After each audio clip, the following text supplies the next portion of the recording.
We are short of time, of course, but staff and members are working hard, and we appreciate that.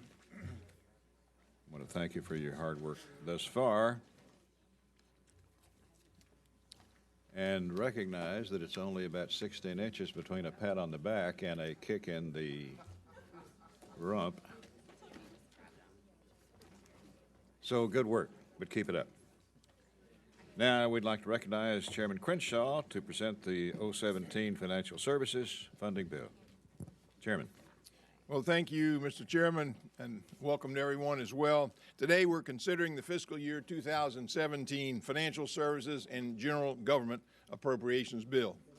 As you know, this bill funds a diverse group of agencies and activities, including financial regulators, tax collection, the White House, the federal courts, the District of Columbia, General Service Administration, and the Small Business Administration, just to name a few. And so this bill is the product of 8 hearings and 1,800 requests from members on both sides of the aisle. The bill provides $21.7 billion in discretionary funding. That's $1.5 billion or 6.5% less than fiscal year 2016, and it's $2.7 billion or 11% below the request. The subcommittee's allocation is a significant reduction from 2016. Nevertheless, the allocation is sufficient to fund the vital federal programs as well as a one-time set-aside for the expenses of the presidential transition. Law enforcement and the administration of justice are among the bill's priorities. Funding for the high-intensity drug trafficking areas and drug-free communities programs are funded at all-time record highs. The Treasury's Office of Terrorism and Financial Intelligence, they're the folks that enforce our sanction program, are funded at all-time highs. In addition, there's a healthy amount of funding for both the federal and the D.C. judicial branches of government and for the supervision of offenders and defendants that live in our communities. Another priority for the bill is supporting small businesses. They're the folks that grow the economy. They're the folks that create jobs. The bill provides $157 million for SBA's loan programs. That supports $28.5 billion in 7A lending and $7.5 billion in what's known as 504 lending. The bill also provides a record high amounts of funding for the SBA grant program, the Alcohol and Tobacco Tax Trade Bureau, the Treasury's Community Development Financial Institutions Fund program, and that includes, for the first time, a set-aside for the CDFIs that work with individuals with disabilities to overcome financial barriers. Now, in order to fund these programs at these levels, we had to reduce funding elsewhere. We cut funding for nearly 24 agencies and programs. They can operate with a little bit less, like the Office of Management and Budget, and like the Federal Communications Commission. The brunt of the reduction, however, is borne by the General Service Administration and the Internal Revenue Service. These are the largest agencies in the bill, and they both have a recent history of inappropriate behavior. Now, while the bill reduces GSA funding for new construction by $1.1 billion, we provide a sizable amount for repair and alterations. And also, we continue to push the GSA to develop an accurate inventory of the federal property, and we designate funding for the GSA to use existing space a little more efficiently, a little more effectively. Now, it's been 3 years and 3 commissioners since we learned that the IRS had betrayed the trust of the American people by applying inappropriate scrutiny to certain groups. Instead of turning over a new leaf, however, the IRS made a series of embarrassing management mistakes at the expense of customer service. So to remedy this, the bill includes numerous provisions to reform the IRS, reduces their funding by $236 million below the current level, and within the total for IRS, however, we set aside $290 million to make sure that they're spending that money on customer service, on cybersecurity, and on fraud prevention. Now, to increase transparency and oversight of the agencies, the bill makes the Consumer Financial Protection Bureau and the Office of Financial Research subject to the appropriations process. It changes the CFPB's leadership from a single director to a 5-member commission. And it requires the Federal Communications Commission to make orders publicly available for 21 days before the commission votes on them. Now, to prevent agency overreach, the bill gives businesses the opportunity to change their operations prior to being designated as a systemically important financial institution. It prohibits the CFPB from outlawing pre-dispute arbitration. It requires certain court challenges to be resolved before the FCC implements the net neutrality order, and it prohibits the FCC from regulating broadband rates. In addition, this committee has strong concerns that the FCC seems to be prolonging their pattern of regulatory overreach with the recent set-top box proposal. And so we include language that requires the FCC to stop, study this controversial rule before they move any further. The telecommunications industry is more competitive than ever, and yet the Commission has been more active than ever in trying to exert regulatory control over market innovation. And so to return the FCC's focus toward mission-critical work and away from politically charged rulemaking, this bill requires the FCC to do less, with less. To give the low-income families the option of selecting a school that best meets the educational needs of their children, the bill includes the text of the Scholarships for Opportunity and Results Act, the so-called SOARS Act, that passed the House last month. The bill also includes 2 other bills that have passed the House this year. Number 1, to adapt the bankruptcy code for the large financial institutions, and it establishes a small business advocate within the Securities and Exchange Commission. So let me thank all the members of the subcommittee for their input into the bill, thank them for their participation in our hearings this year. I especially want to thank Mr. Ridgell, who is going to be, like me, leaving this esteemed body at the end of the year. And I want to thank Chairman Rogers and Ranking Member Lowy for their leadership in supporting and advancing this bill. And I certainly want to thank our staff. But in conclusion, let me thank the Ranking Member, Mr. Serrano. He's in the unique position of having been both the chairman of this subcommittee as well as the subcommittee chairman, and I mean the ranking member. And so I'm sure this is not the bill that he would have written. I don't think he likes everything in it, but I can tell you it's a better law because of his input. He's been a great partner to work with, and I appreciate his advice and counsel. And so now I'd like to yield to him for any comments he might make.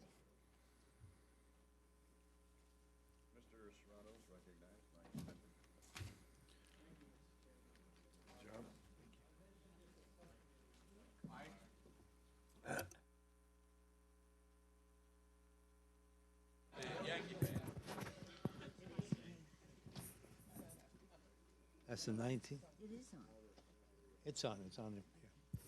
I mentioned this at subcommittee, but today marks Chairman Crenshaw's last full committee markup as chairman. For the past 4 years, he has been a partner and a friend on this bill, and I was greatly saddened by his decision to retire a few weeks ago. I want to take a moment to thank him for the partnership we have had on this subcommittee and for his friendship. Although we don't agree on everything, I think that Chairman Crenshaw has always tried to be fair with our side of the aisle. We may disagree on some of the priorities in this bill, but we have never been disagreeable. And I mean this sincerely. I consider you a friend, and we're going to miss you. And just when I was turning you into a moderate Republican, you're leaving. That is why I'm disappointed to have to stand here today and oppose this bill. With an overall funding level that is 6% below last year and 11% below the President's request, the bill before us today underfunds agencies that are critical to the operation of the federal government, combined with the dozens of partisan policy riders that have been added to this bill. We are faced with a toxic combination that our side has no choice but to oppose. Let me mention a few of the bigger problems. The IRS has cut $236 million from FY 2016. From 2010 to 2015, budget cuts have forced the IRS to cut its workforce by 18%. And these cuts will only make the problem more difficult. This situation has actually led to an increase in the deficit. since without an adequate number of employees, we lose money that is legally owed to this government. By continually cutting the IRS, we're simply empowering tax cheats and confusing honest taxpayers. Within the sphere of financial regulation, the Securities and Exchange Commission is funded at $226 million, below the President's request, and $50 million below enacted. I say this every year, but we should not cut funding for our cop on the beat for Wall Street. Their job is to prevent the very abuses that caused a financial meltdown of 2007, 2008. However, these funding problems pale in comparison to the dozens of unnecessary partisan riders and authorizing bills. These provisions taken together make compromise almost impossible. The FCC is subject to several riders restricting its ability to address urgent issues. This includes another effort to stop the FCC's net neutrality rule. Such an effort is unwise and unnecessary, since it simply delays a rule that is already implemented and has been an effective protection for consumers, businesses, and Internet service providers. I will offer an amendment today to strip these riders. The IRS is also subject to numerous partisan riders focused on continued efforts to undermine the successful Affordable Care Act and to prevent the reform of the 501c4 rules that have caused confusion and abuse in the campaign finance field. All of these efforts are unnecessary and counterproductive, and in fact, CBO calculates that the inclusion of the individual mandate rider would cost the government money, since implementing this rider would result in a serious loss of revenue. The bill also includes riders that are harmful to the Consumer Financial Protection Bureau, an entity charged with protecting consumers from unfair, deceptive, or abusive financial practices. Additionally, the bill attempts to limit transparency in government by including two riders to restrict the public's ability to know who corporations, and in particular federal contractors, are giving political donations to. The bill also includes a number of riders limiting women's health choices, both in federal health plans and in the District of Columbia, which is once again prevented from using its own dollars to provide legal abortion services to low-income women. The bill includes further interference in the District of Columbia's local affairs by repealing the locally passed law allowing the district to use its own local funds without the approval of Congress, even though courts have ruled in the district's favor. And the bill includes several provisions attempting to stop the president's continued engagement with Cuba. These efforts seek to reinstitute the failed policies of the past 50 years and should be removed. All of these issues once again inject partisanship in the appropriations process and make finding common ground difficult, if not impossible. The majority must know that many of these riders are unacceptable to our side. I can only conclude that their inclusion means that this is not a serious effort to fund the agencies under this bill, but rather it is an election year politics at its worst. We will have several amendments to address some of the worst riders in this bill, in this markup today, and I hope my colleagues on the other side will agree to some of them at the minimum. Absent serious change, the bill in its current form will be vetoed, and the result is that we will simply end up with a CR or worse. Before I conclude, I would like to take a moment to thank the staff on both sides of the aisle for their hard work on this bill. Although I don't agree with a lot of what is in this bill, I know just how hard it is to put something like this together.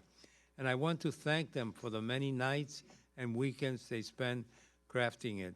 Once again, I want to thank Mr. Crenshaw because, you know, one of the things that the American public doesn't know is that we may disagree on issues, but we treat each other in most instances with a lot of respect, and that's something that I wish more people knew. And I wish more people took seriously on both sides because it would help us get our work done. So with that, I will conclude my statement, and I thank you, Mr. Chairman. Thank the gentleman. These two members, chairman, ranking member, have a great history of collegiality. The two of you have maintained a great working relationship throughout, and I thank you both for embodying the bipartisan spirit of this committee. Especially, we want to acknowledge the contributions of the chairman, Mr. Crenshaw, who will be leaving us after this year.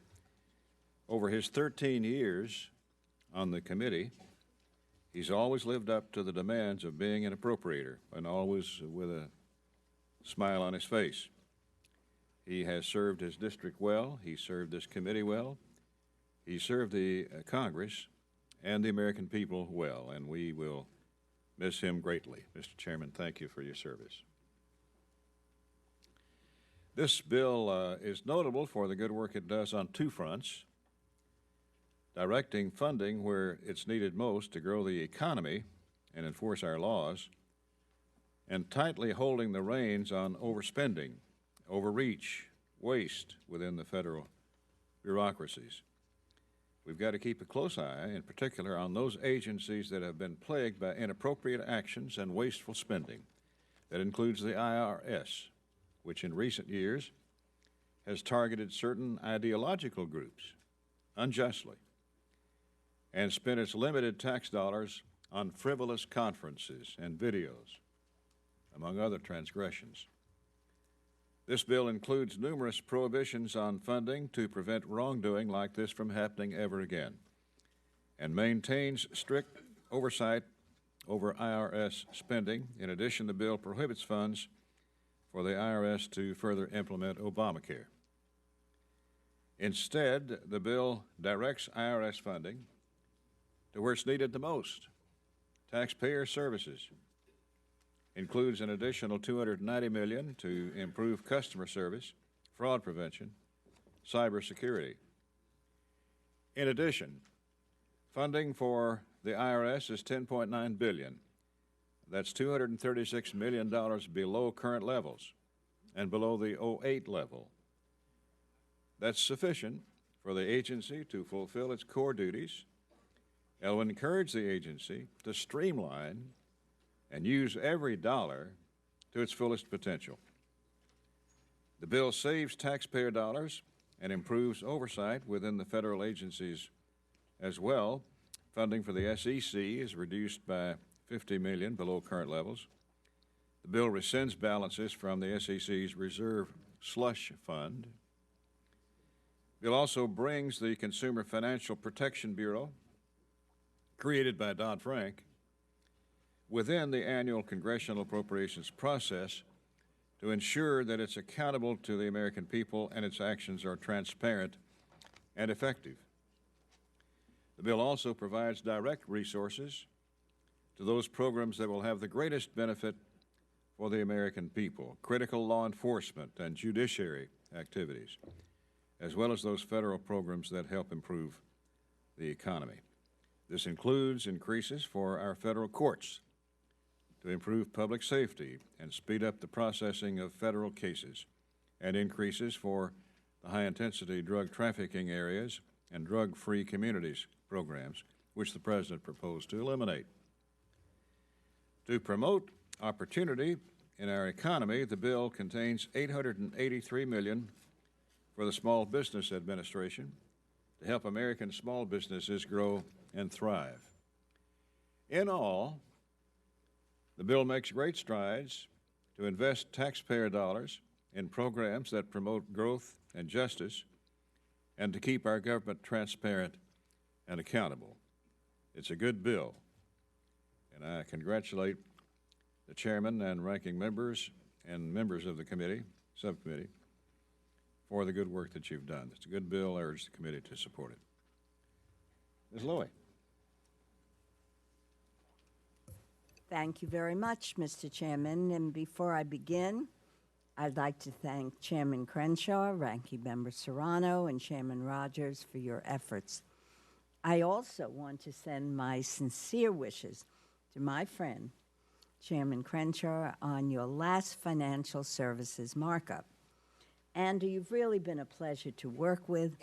You are thoughtful, you are willing to work across the aisle, and you have enormous respect for this institution and this committee, and you will be missed. But good luck to you.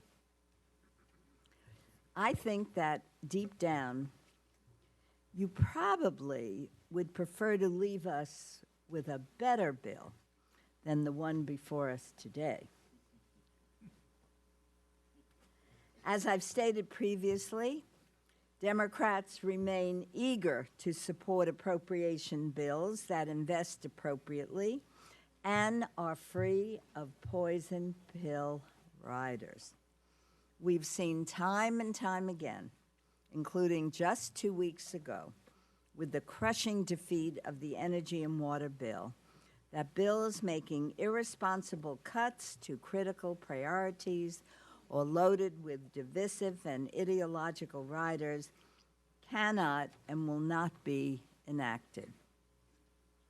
Democrats will not support them, and Republicans cannot enact them on their own. Unfortunately, the bill before us is an example of this dilemma.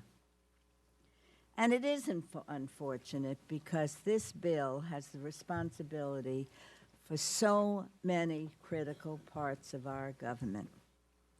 The bill would slash the IRS's resources by $236 million, allowing more tax cheats to go undetected, preventing law-abiding Americans from getting the assistance they deserve.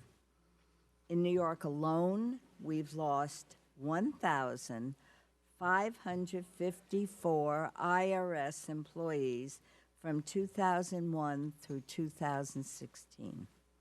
These cuts have a big impact on the quality of service the IRS provides to taxpayers and practitioners. Similarly, funding the SEC at $226 million below the request would thwart its ability to protect investors. This is particularly egregious because the SEC is fee-funded, and meeting the Commission's needs would not cost taxpayers a dime. Instead of investing in infrastructure, the bill would cut GSA construction and acquisition projects by $1.3 billion. The bill only partially funds the new headquarters for the FBI, does not fund the next phase of the Department of Homeland Security's headquarters, further delaying the ability to consolidate our Homeland Security apparatus into one location. As usual with the Financial Services Bill, inadequate funding is only part of the story, and the long list of riders turns a bad bill into, sadly, an unnecessary example of the Republican majority's culture war. Attacks on women's health, efforts to block implementation of the Affordable Care Act, and a demeaning effort to dictate local governance to Washington, D.C. These are particularly shameful.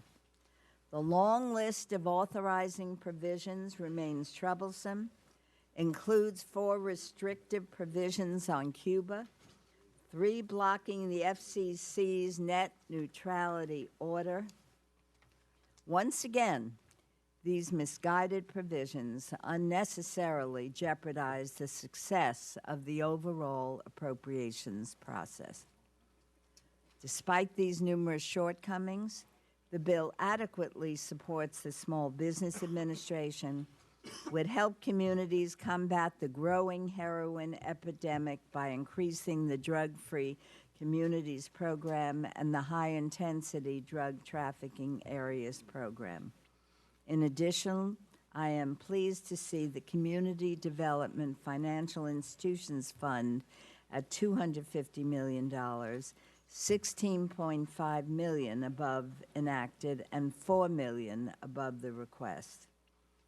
So, my colleagues, I do hope that as we move forward, this bill makes better investments and sheds misguided policy changes. Thank you very much, and again, I wish the good chairman, Andy Cranshaw, good luck in all your future endeavors. Thank the gentlelady. Is there further general discussion of the bill?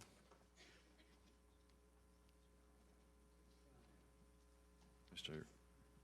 Chairman, I We are. just want to also thank the chairman, his staff for doing a great job. Ranking member Miguel or Jose and his staff for doing a great job. I just want to point out 4 or 5 good government provisions that the chairman, the ranking member, added. One of them has to do with the end of payments to deceased persons, where we're asking OMB to work with agencies because we're literally wasting hundreds of millions of dollars on payments to deceased persons. So I want to thank you for that. Another one has to do with performance measures provisions, where we're asking each agency head to link its performance plans with their requests that they make to Congress. The other one is customer service provision, where we're asking them to set up a standard for customer service for all agencies.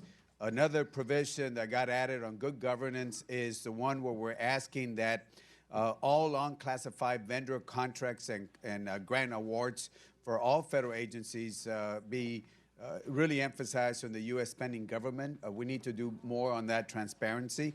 And finally, something that we spoke about, Mr. Chairman, right before in the Homeland, is to work with OMB, with all the federal agencies to make sure they get rid of this rigid hiring processes that we have, because we can't just keep up with attrition. It's just we're getting behind. So on those 4 or 5 good governance provisions, I just want to thank Mr. Chairman.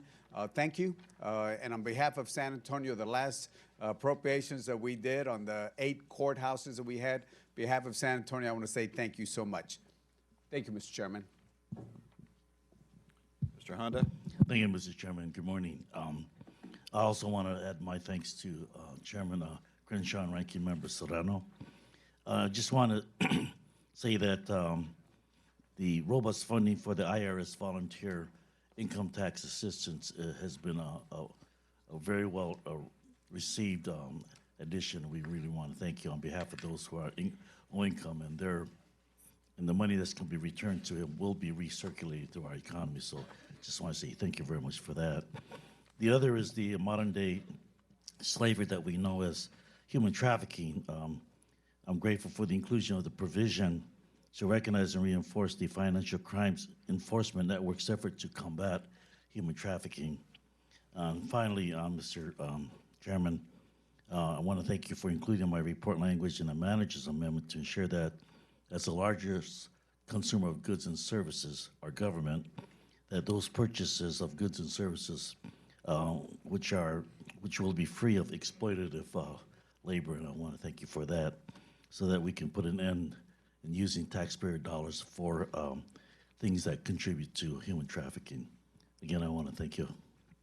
In order to expedite the business of the committee, I'm going to ask unanimous consent that remarks be limited to 3 minutes instead of 5.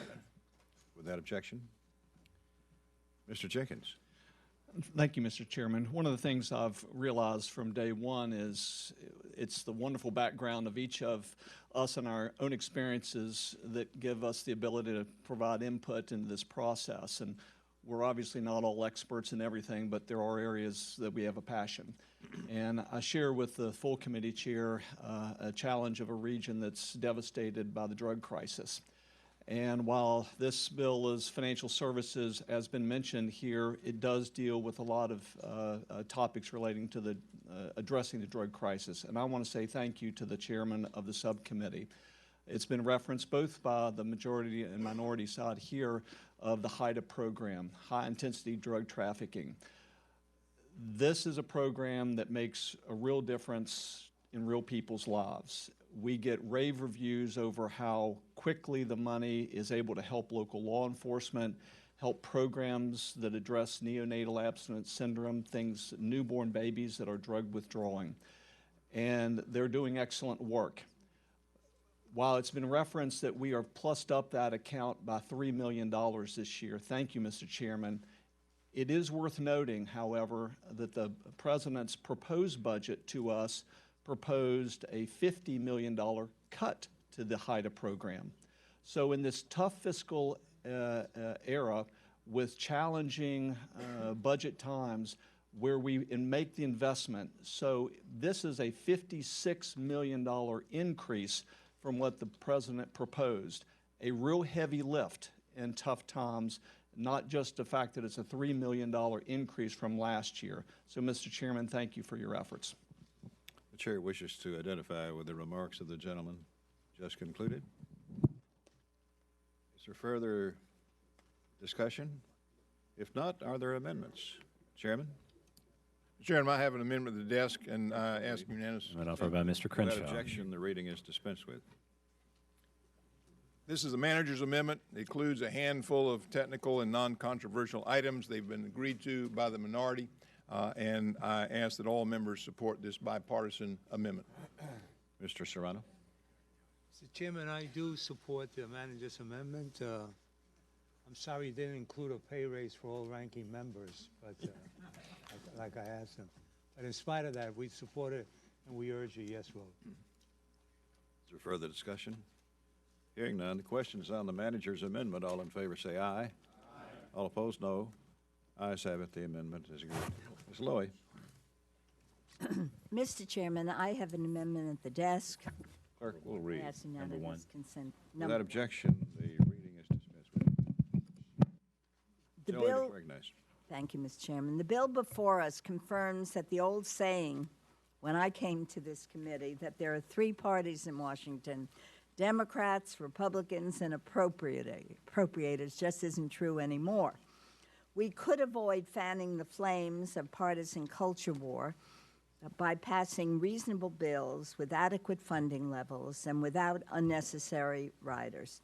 Unfortunately, with the bill before us, that is not the path the majority chose. My amendment would remove 30 of the most egregious poison pill riders included in this report and the bill. Just here are some of the Republican majority's greatest hits. Prohibiting the IRS from implementing the Affordable Care Act, even though it's providing millions of Americans with affordable health coverage and is the law of the land.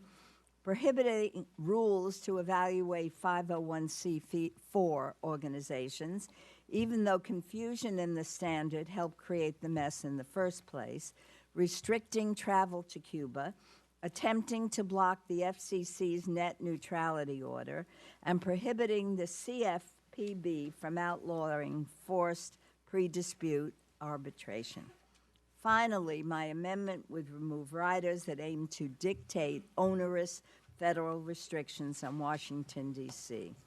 Congress should not interfere in Washington, D.C.'s budget decisions to spend its own funds to protect the health and safety of its residents. Residents of Washington, D.C. risk their lives in our armed services. They work as Capitol Police who protect us while we work. Nearly every single one of us in this room have D.C. residents working on our staff. The majority's insistence on using the District of Columbia as a voodoo doll for the pins of misguided social policy ignores the will of the district's residents. We hear time and time again from our Republican colleagues that the federal government is smothering the local communities through federal overreach and regulations. So don't you think it's time, my friends, that the majority apply that logic when it comes to D.C. to stop bullying the District of Columbia? Let D.C. decide for D.C. So, my friends, please support my amendment, remove unnecessary partisan riders. Let's get back to making an honest effort to write the best possible bills, and I yield back. Chairman Crenshaw. Thank you, Mr. Chairman, and I rise in opposition to the gentlelady's amendment. She wants to strike 30 provisions in the bill. If she'd only want to strike 10, might have been different. You could do 10. How about Maybe 20 might have been different, but striking 30, that's way beyond the pale. So I'll have to oppose that and just say that if you were to strike some of these provisions, you would just add to the government intrusion in our lives. I think it's best we keep these provisions in there, so I urge a no vote. Is there further discussion? Mr. Serrano? Thank you, Mr. Chairman. I'm tempted to amend her amendment to strike 10 at a time? at a time, yes. I rise in support of this amendment. It's more the same. It's riders on a bill that should not have these many riders. And I want to echo your comments about not allowing the District of Columbia to govern itself. You know, I've said it to a point where most of you are tired of it, but you have to keep hearing it. That is that I take this very personal. I was born in an American territory. We'll hear later on the floor about that.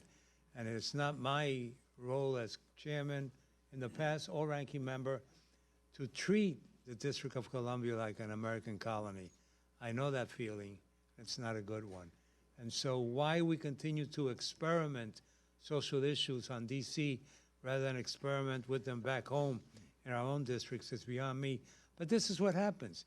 And I think people have to understand what this issue is all about. This is about people being able to go home and say, I'm strong on this issue, I'm strong on this issue, I'm strong on that issue, and list the whole litany of issues that they're strong on. And then no reporter ever asks them, where? We don't have those issues before us in this state, in this district, and say, oh, in the District of Columbia. That I'm very strong over there. So we have to stop that. And these writers are making this kind of a bill difficult. You know, I'll tell you this. There have been times in the last couple of years where I've actually looked at the bill without the writers and said, you know, I could actually go at times and make a case for this bill before my caucus. But with the writers, it's impossible to make a case for it because it goes after programs and it does things that should not be done. So I support the amendment, and I would hope that 10 at a time or 30 at a time, we do the right thing. Is there further discussion? Chairman's, Should I close? ranking members entitled to be heard on closing. Again, Mr. Chairman, my friends, we should be focused on working together to grow the economy, create jobs, build a more secure America. Instead, these riders divide us, create the partisan environment that frustrates our constituents, stands in the way of growth. So it's really time, my friends, to reject the partisan riders that have nothing to do with being responsible stewards of taxpayer dollars. I ask your support for this amendment so we can bring back the bipartisan tradition of this committee. Thank you. Question is on the Lowy amendment. All in favor, say aye. Aye. All opposed, say no. No. No seem to have it. Opposed have it. A recorded vote is requested. The clerk will call the roll. Mr. Adderholt. Mr. Adderholt, no. Mr. Amadei. Mr. Amadei, no. Mr. Bishop. Mr. Bishop, aye. Mr. Calvert. Mr. Calvert, no. Mr. Carter. Mr. Carter, no. Mr. Cole. Mr. Cole, no. Mr. Crenshaw. Mr. Crenshaw, no. Mr. Cuellar. Mr. Cuellar, aye. Mr. Culverson. Mr. Culverson, no. Ms. DeLauro. Mr. Dent. Mr. Dent, no. Mr. Diaz-Balart. Mr. Diaz-Balart, no. Mr. Farr. Mr. Fatah. Mr. Fleischman. Mr. Fleischman, no. Mr. Fortenberry. Mr. Fortenberry, no. Mr. Frelinghuysen. Mr. Frelinghuysen, no. Ms. Granger. Ms. Granger, no. Mr. Graves. Mr. Graves, no. Dr. Harris. Dr. Harris, no. Ms. Hera Butler. Mr. Honda. Mr. Honda, aye. Mr. Israel. Mr. Israel, aye. Mr. Jenkins. Mr. Jenkins, no. Mr. Jolly. Mr. Jolly, no. Mr. Joyce. Mr. Joyce, no. Ms. Capter. Aye. Ms. Capter, aye. Mr. Kilmer. Mr. Kilmer, aye. Ms. Lee. Mrs. Lowy. Aye. Mrs. Lowy, aye. Ms. McCullum. Ms. McCullum, aye. Mr. Palazzo. Mr. Palazzo, no. Ms. Pingree. Ms. Pingree. Ms. Pingree, aye. Mr. Price? Mr. Price, aye. Mr. Quigley? Mr. Quigley, aye. Mr. Ridgel? Mr. Ridgel, no. Mrs. Roby? Mrs. Roby, no. Mr. Rogers? Mr. Rogers, no. Mr. Rooney? Mr. Rooney, no. Ms. Roble-Allard? Ms. Roble-Allard, aye. Mr. Ruppersberger? Mr. Ruppersberger, aye. Mr. Ryan? Mr. Ryan, aye. Mr. Serrano? Aye. Mr. Serrano, aye. Mr. Simpson? Mr. Simpson, no. Mr. Stewart? Mr. Stewart, no. Mr. Valadeo? Mr. Valadeo, no. Mr. Visklosky? Mr. Visklosky, aye. Ms. Wasserman Schultz? Mr. Womack? Mr. Womack, no. Mr. Yoder? Mr. Yoder, no. Mr. Young? Mr. Young, no. Are there members who wish to be recorded? Ms. Wasserman Schultz?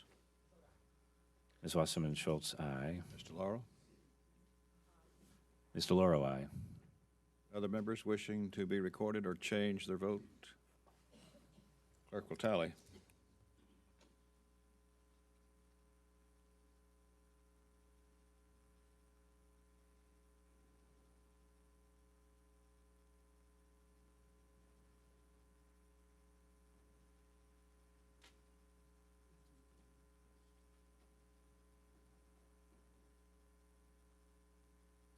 On this vote, the yeas are 18, the nays are 29. The amendment is not agreed to.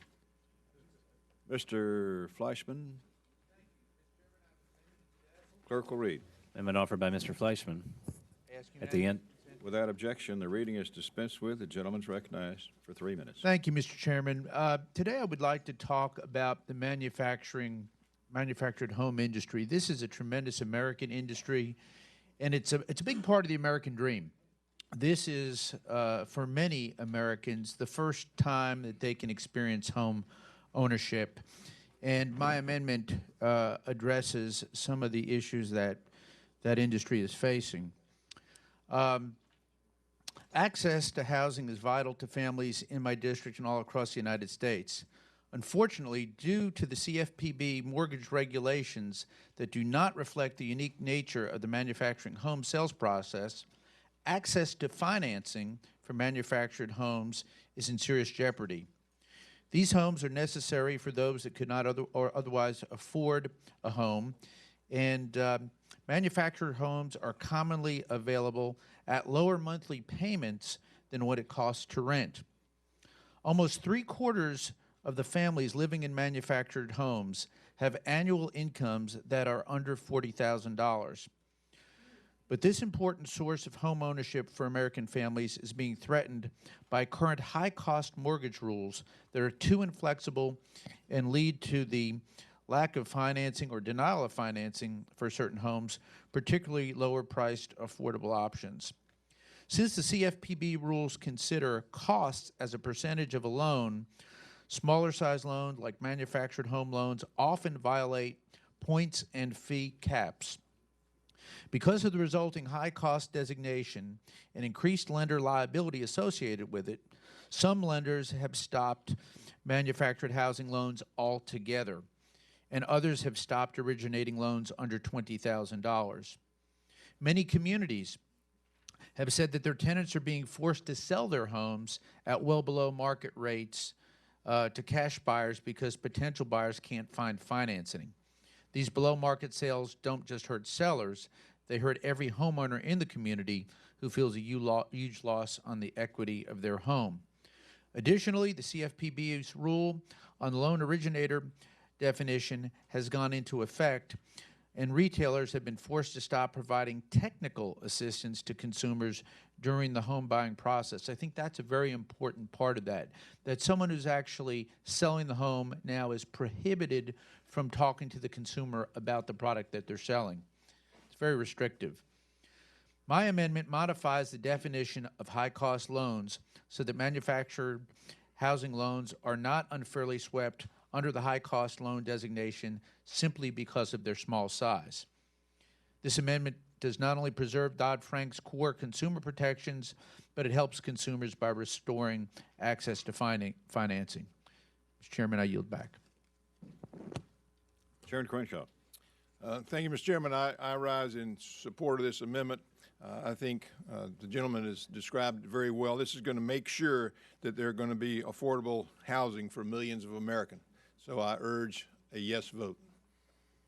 Mr. Serrano? Thank you, Mr. Chairman. I rise in objection to the gentleman's amendment. This amendment would weaken critical consumer protection provisions that protect families of modest means who are purchasing a manufactured home. The Home Ownership and Equity Protection Act, as enhanced by Dodd-Frank, provides protections for those seeking loans for manufactured housing, including prior to making a high-cost mortgage, the lender must receive written certification that consumer has received counseling from HUD-approved counselor or state agency. Restrictions on loan terms for high-cost mortgages. Enhanced disclosure, including the disclosure of APR and terms, mortgages of credit insurance premiums, monthly payments, balloon payments, and the elimination of incentives for lenders to steer customers to the most expensive lending products. This amendment is written in such a way that it would eliminate virtually all manufactured housing from being subject to the consumer protections in Dodd-Frank. That is particularly disturbing when you consider that these changes would impact those who can least afford it. Many buyers of manufactured homes are rural, low-income, and/or seniors. These are vulnerable populations that we should protect instead of making vulnerable to predatory lending. I urge opposition to the gentleman's amendment. Is there further discussion? Hearing none, Mr. Fleischman is recognized to close. Thank you, Mr. Chairman. In all due respect to my distinguished colleague from New York, I do want to stress that this is an access to housing for many folks in rural America. And again, a first step for many of these folks who are not affluent people and who want to have a part of the American dream. And these are homes typically that are manufactured right here in the United States. So it's not only an access to financing issue, but it's a jobs issue. This is a great American industry, and again, a critical part to the American dream. With that, I yield back. Question is on the Fleischman amendment. All in favor say aye. Aye. All opposed say no. No. The ayes have it. The amendment is agreed to. Roll call is requested. Clerk will call the roll. Mr. Adderholt. Mr. Adderholt, aye. Mr. Amadei. Mr. Amadei, aye. Mr. Bishop. Mr. Bishop, aye. Mr. Calvert. Mr. Calvert, aye. Mr. Carter. Mr. Carter, aye. Mr. Cole. Mr. Cole, aye. Mr. Crenshaw. Mr. Crenshaw, aye. Mr. Cuellar. Mr. Cuellar, aye. Mr. Culberson. Mr. Culberson, aye. Ms. DeLauro. Ms. DeLauro, no. Mr. Dent. Mr. Dent, aye. Mr. Diaz-Balart. Mr. Diaz-Balart, aye. Mr. Farr. Mr. Fatah. Mr. Fatah, no. Mr. Fleischman. Mr. Fleischman, aye. Mr. Fortenberry. Mr. Fortenberry, aye. Mr. Feelinghuisen. Mr. Feelinghuisen, aye. Ms. Granger. Ms. Granger, aye. Mr. Graves. Mr. Graves, aye. Dr. Harris. Dr. Harris, aye. Ms. Hera Butler. Mr. Honda.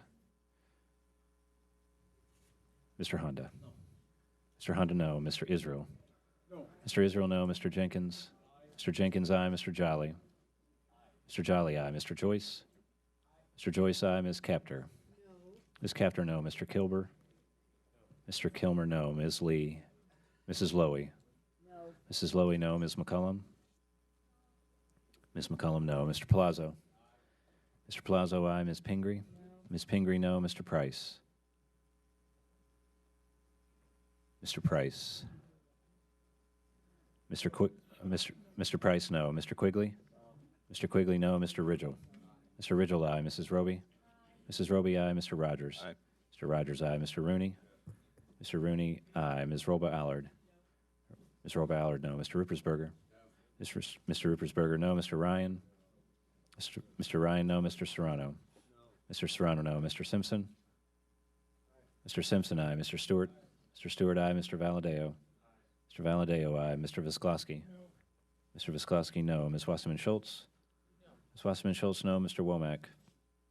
Mr. Womack, aye. Mr. Yoder. Mr. Yoder, aye. Mr. Young. Mr. Young, aye. Other members who wish to be recorded or change their vote, clerk will tally.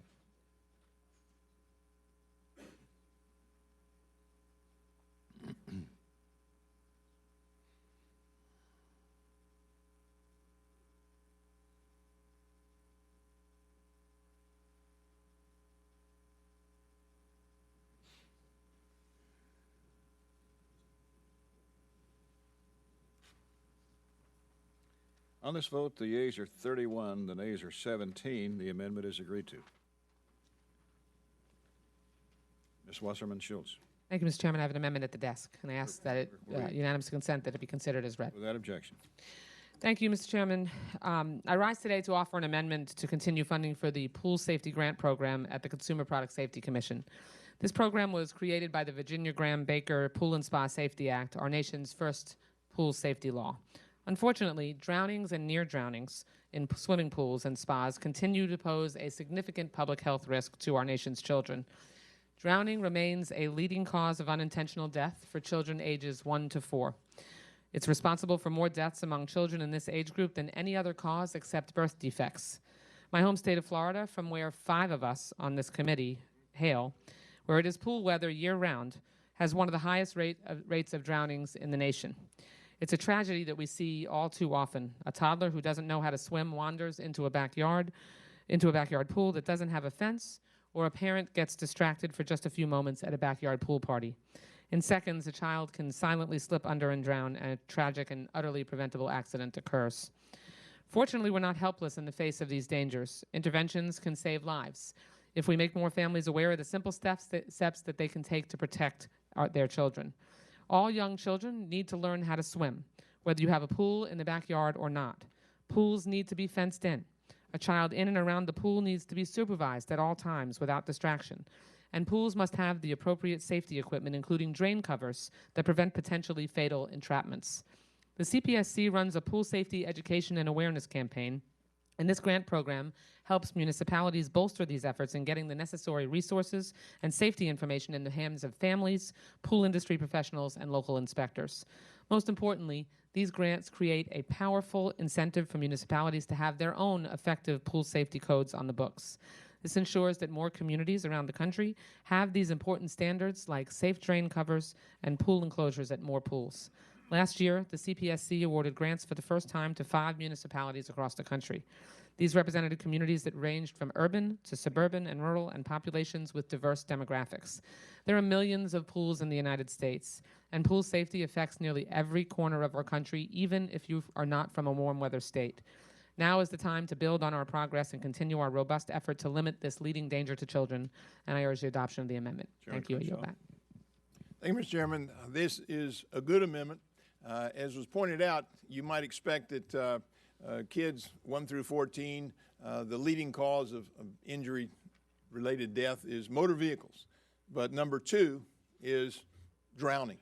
And this is a bill that provides a modest amount of money to go to different cities, counties, municipalities to be used for education, be used for training, enforcement, and really basically trying to save lives. So it's a good amendment, and I urge its adoption.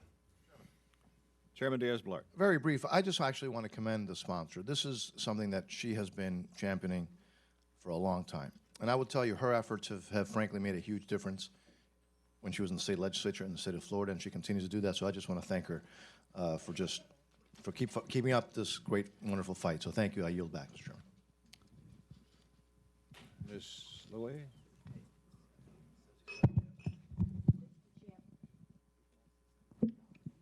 Mr. Chairman, I have an amendment at the desk, number 2. We didn't dispose of Lady it? will suspend. Mr. Serrano. I'll fill in for her. The young woman has been involved in this for a long time, and it's really one of those issues we can all agree on. So I thank the chairman for accepting it. I thank you for presenting it. Would the gentlelady like to close? Only to say how much I will miss Chairman Crenshaw. He has been a gentleman, a colleague, the consummate Floridian, and the type of member on either side of the aisle that I think we should all continue to aspire to be. It's been an honor to work with you, and we will miss you greatly. Thank you, and thank you for the chairman's support and my colleagues' support. If this keeps up, we may have to draft you to run again. Question is on the Wasserman-Schultz amendment. All in favor say aye. Aye. All opposed, no. The ayes have it. The amendment is agreed to. Chairman Cullerton. Mr. Chairman, I have an amendment at the desk. Clerk will read. Amendment offered by Mr. Culberson. Waive the Without reading. objection, the reading is dispensed with. Thank you, Mr. Chairman. This amendment we adopted last year. I've run this through the Ways and Means Committee, and under current IRS regulations and current law, religious organizations have the ability to engage in political activity as long as it's nonpartisan. And this amendment is designed to protect freedom of speech from the pulpit in synagogues or religious organizations to make certain that only the Commissioner of the IRS, who is confirmed by the Senate, could even attempt to retract or withdraw the nonprofit status of a religious organization if they engage in legal political activity. I represent the two largest churches in America, Second Baptist Church in Lakewood, and Second Baptist actually handed out voter registration cards a few years ago and had someone file a complaint against them, attempted to have their nonprofit status withdrawn simply for handing out voter registration cards. So again, members, we adopted this amendment in the last bill. Ways and Means approves of this. It's just to make it clear that only the Commissioner of IRS can attempt to withdraw the nonprofit status of a religious organization, and only after notifying this committee and the relevant committees of Congress. And I'd move passage. Chairman Crenshaw. Thank you, Mr. Chairman. I rise in support of this amendment. I thank him for offering it. There's a lot of concern by a lot of different people about how the IRS decides which cases to audit and which cases not to audit. And this just makes it clear in relation to churches, religious organizations, they're kind of in a little bit of a separate category, and it makes sure that if there's a decision made to audit those, then the Commissioner of the IRS will be the one that makes that decision. He'll be accountable for that. So I urge adoption of this amendment. Mr. Serrano. Mr. Chairman, I rise to oppose the amendment, and let me first say that there is a big difference between handing out registration cards and telling the flock not to vote for a certain candidate, and we've seen both. I rise to oppose the amendment. Engaging in campaign activity has been a violation of federal tax laws for any church with tax-exempt status since the Eisenhower administration. Since that time, the only changes Congress has made have been to strengthen it. One of the most recent changes was during the Reagan administration. That change clarified that the prohibition also applies to statements opposing candidates. This amendment makes drastic changes to long-standing federal law. That is not appropriate under these circumstances with so little consideration for the consequences. This is really not the way to go. This is not the place to do it, and I urge a no vote. Mr. Culberson is recognized to close. Mr. Chairman, this does not change any current law. It simply makes it clear that only the Commissioner of the IRS can attempt to audit a religious organization for political activity, and this adds additional protection to the Constitution's First Amendment protection for pastors, for religious leaders to engage in nonpartisan political activity as is allowed under current law to ensure that, again, we protect the constitutional rights of all religious organizations and leaders in the country, and therefore I'd move passage. Question is on the Culberson amendment. All in favor say aye. Aye. All opposed say no. The ayes have it. The amendment is agreed to. Recorded vote is requested. Is there a sufficient number? Clerk will call the roll. Mr. Adderholt. Mr. Adderholt, aye. Mr. Amadei. Mr. Amadei, aye. Mr. Bishop. Mr. Bishop, aye. Mr. Calvert. Mr. Calvert, aye. Mr. Carter. Mr. Carter, aye. Mr. Cole. Mr. Cole, aye. Mr. Crenshaw. Mr. Crenshaw, aye. Mr. Cuellar. Mr. Cuellar, aye. Mr. Culberson. Mr. Culberson, aye. Ms. DeLauro. Ms. DeLauro, no. Mr. Dent. Mr. Dent, aye. Mr. Diaz-Balart. Mr. Diaz-Balart, aye. Mr. Farr. Mr. Fatah. Mr. Fatah, no. Mr. Fleischman. Mr. Fleischman, aye. Mr. Fortenberry. Mr. Fortenberry, aye. Mr. Feelingheisen. Mr. Feelingheisen, aye. Ms. Granger. Ms. Granger, aye. Mr. Graves. Mr. Graves, aye. Dr. Harris. Dr. Harris, aye. Ms. Herrera Butler. Mr. Honda. Mr. Honda, no. Mr. Israel. No. Mr. Israel, no. Mr. Jenkins. Mr. Jenkins, aye. Mr. Jolly. Mr. Jolly, aye. Mr. Joyce. Mr. Joyce, aye. Ms. Capter. No. Ms. Capter, no. Mr. Kilmer. Mr. Kilmer, no. Ms. Lee. Mrs. Lowy. No. Mrs. Lowy, no. Ms. McCullum. Ms. McCullum, no. Mr. Palazzo. Mr. Palazzo, aye. Ms. Pingree. No. Ms. Pingree, no. Mr. Price? Mr. Price, no. Mr. Quigley? Mr. Quigley, no. Mr. Ridgel? Mr. Ridgel, aye. Mrs. Roby? Mrs. Roby, aye. Mr. Rogers? Aye. Mr. Rogers, aye. Mr. Rooney? Mr. Rooney, aye. Ms. Robo-Allard? Ms. Robo-Allard, no. Mr. Rupersberger? Mr. Rupersberger, no. Mr. Ryan? Mr. Ryan, no. Mr. Serrano? Mr. Serrano, no. Mr. Simpson? Mr. Simpson, aye. Mr. Stewart? Mr. Stewart, aye. Mr. Valadeo? Mr. Valadeo, aye. Mr. Visklosky? Mr. Visklosky, no. Ms. Wasserman Schultz? Ms. Wasserman Schultz, no. Mr. Womack? Mr. Womack, aye. Mr. Yoder? Mr. Yoder, aye. Mr. Young? Are there Mr. Young, members aye. who wish to be recorded or change the vote? Clerk will tally.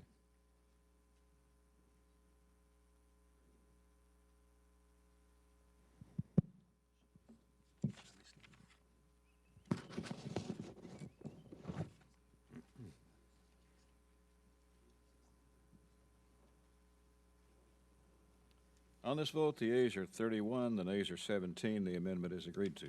Mr. Quigley? Mr. Quigley? Mr. Chairman, I have an amendment at the desk, and I ask that its reading be waived. Without objection, gentleman's recognized. Mr. Chairman, this amendment is very straightforward. I'm offering it with Ms. Lee.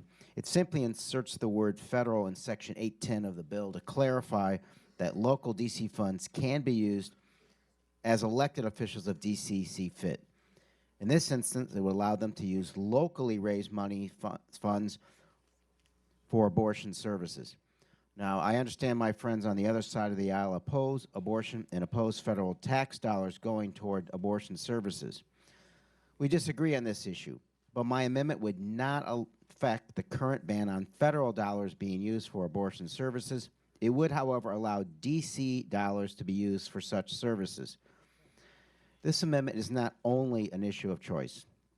It is an issue of whether the members here today truly support local autonomy and a federalist system, as they claimed, or are we federalists to a point? Since 1976, Congress has used the appropriations process to unfairly deny comprehensive reproductive care to millions of women. Regardless of how you feel about the issue, though, those of us here on Capitol Hill shouldn't be allowed to deny a woman's access to it or coverage for it just because of where she lives, works, or is insured. Every other state in the U.S. has the right to use its local funds as it sees fit. The reality is, by banning public funds for abortion services, we are in effect banning access to those legal and constitutionally protected services. Having a right and being able to access that right are two very different things. Sad truth is that women with resources can choose, while women without resources cannot choose. Choice is the heart of this issue, but it's not a choice for us to make. It's a choice for women and their families, a choice between women and their doctors. If members of the committee want to legislate for D.C., they should run for the city council. Now, this is the amendment we have offered this year, last year, the year before, and the year before. You know, in the movie Groundhog Day, Bill Murray wakes up every day to the exact same day. Either at some point in time, we just run the tapes from the year before, because I'm sure the votes will be the same, but otherwise, it is Groundhog Day here on the Hill. This is not progress. I urge support of this amendment. Chairman Crenshaw. I rise in opposition to this amendment. This local fund limitation has been in place every year since 1996, except for 1 year in 2010.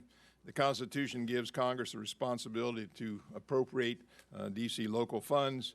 It's our policy that the taxpayer fund should not be used to fund abortions, and therefore we've continued this prohibition. So I urge everyone to vote no, just like they did last year. Thank you. Mr. Serrano. Thank you, Mr. Chairman. The chairman is correct. 2010, we did away with it, and I'm proud to say that I was part of that movement along with all my colleagues. Look, it's more the same. It's not even an abortion issue. It's not an issue of choice. It's an issue of telling the District of Columbia what to do. And we can't help ourselves. Mr. Quigley said it correctly. maybe we should have an application circulated amongst the members, and you check a box. Do you want to be a member of Congress, or do you want to be a member of the DC City Council? And then if you check DC City Council, then we will say, okay, then go ahead and bring in all the bills that you need to bring in. But you know, there is a point where there's a difference between the constitutional responsibility we have with the District of Columbia and being disrespectful and being abusive and being indifferent and meddling. And we seem to just enjoy telling DC what to do. If you read this bill through and through, you'll be shocked. It's two bills in one. One bill is the one that deals with all the agencies we talk about, and then one bill is what else can we do to tell the District of Columbia how to live its life. I don't want to be part of that, and that's why I support this amendment. And then another point. I can almost see, I don't agree, but I can almost see, like Mr. Quigley, I don't agree, but I can almost see the argument, federal funds, you know, constitutional responsibility. Local funds, telling people how to use local funds, how would we like it if in our districts people came and told us, you must use your local funds only the way we tell you? If it was up to us, we would not allow DC to do anything. They would have to do only what we tell them. So I would hope that we could support Mr. Quigley's amendment. Mr. Honda? I'm sorry, Ms. Lowy. I rise to strike the abortion prohibition with respect to DC local funds. The District of Columbia must have the ability to establish its own policy for DC residents.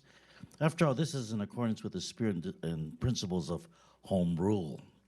The current DC abortion funding ban rider is an injustice to women, is a danger to especially the health and lives of low-income women, and this ban unduly impacts communities of color.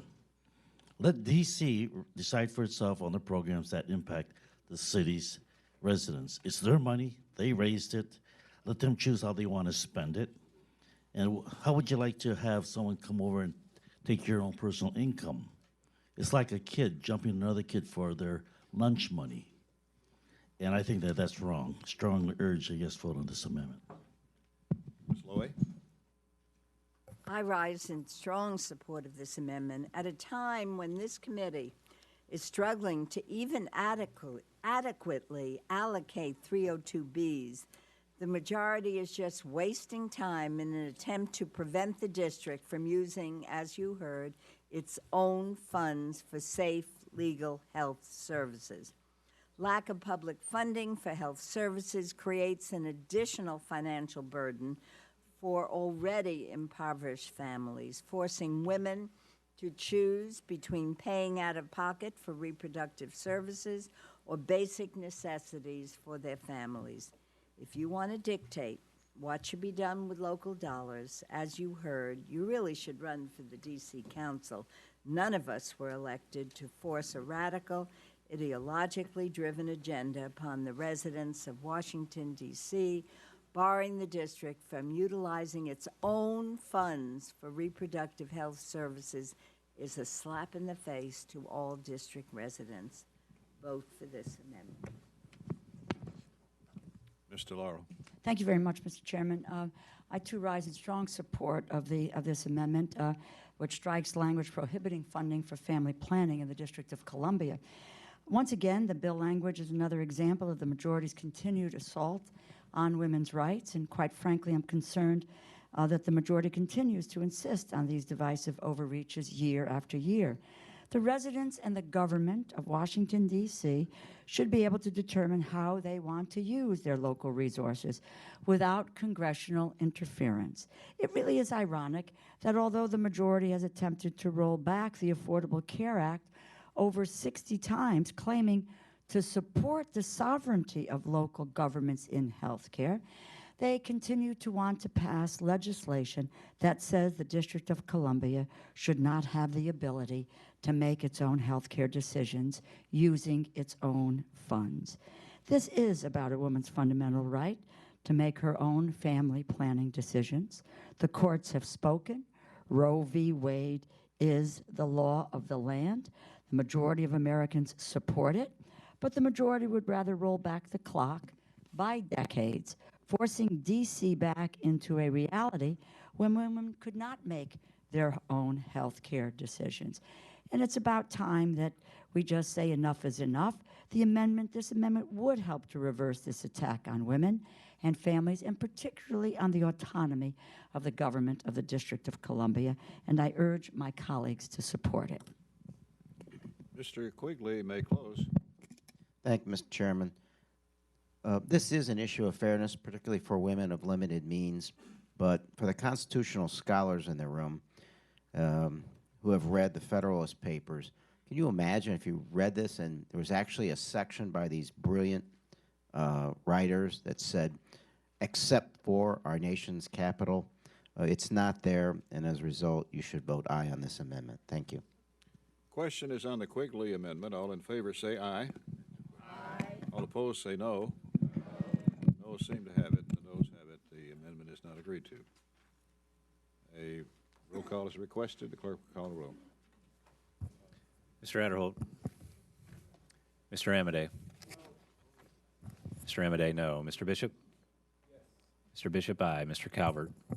Mr. Calvert, no. Mr. Carter? No. Mr. Carter, no. Mr. Cole? Mr. Cole, no. Mr. Crenshaw? No. Mr. Crenshaw, no. Mr. Cuellar? Mr. Cuellar, aye. Mr. Culberson? Mr. Culberson, no. Ms. DeLauro? Ms. DeLauro, aye. Mr. Dent? Mr. Dent, aye. Mr. Diaz-Balart? Mr. Diaz-Balart, no. Mr. Farr? Mr. Fattah? Mr. Fattah, no. Mr. Fleischman? Mr. Fleischman, no. Mr. Fortenberry?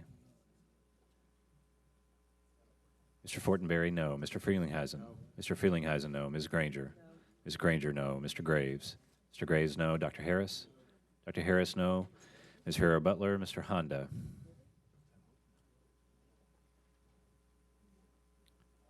Mr. Honda, aye. Mr. Israel? Aye. Mr. Israel, aye. Mr. Jenkins? Mr. Jenkins, no. Mr. Jolly? Mr. Joyce? Mr. Joyce, no. Ms. Capter? Aye. Ms. Capter, aye. Mr. Kilmer? Mr. Kilmer, aye. Ms. Lee? Mrs. Lowy? No. Aye. Mrs. Lowy, aye. Ms. McCullum? Ms. McCullum, aye. Mr. Palazzo? Mr. Palazzo, no. Ms. Pingree? Ms. Pingree, aye. Mr. Price? Mr. Price, aye. Mr. Quigley? Mr. Quigley, aye. Mr. Ridgel? Mr. Ridgel, no. Mrs. Roby? Mrs. Roby, no. Mr. Rogers? What's the vote? No. No. Mr. Rogers, no. Mr. Rooney? No. Mr. Rooney, no. Ms. Robo-Allard? Ms. Robo-Allard, aye. Mr. Rupertsberger? Aye. Mr. Rupertsberger, aye. Mr. Ryan? Mr. Ryan, aye. Mr. Serrano? Aye. Mr. Serrano, aye. Mr. Simpson? Mr. Simpson, no. Mr. Stewart? Mr. Stewart, no. Mr. Valadeo? Mr. Valadeo, no. Mr. Visklosky? Mr. Visklosky, aye. Ms. Wasserman Schultz? Ms. Wasserman Schultz, aye. Mr. Womack? Mr. Womack, no. Mr. Yoder?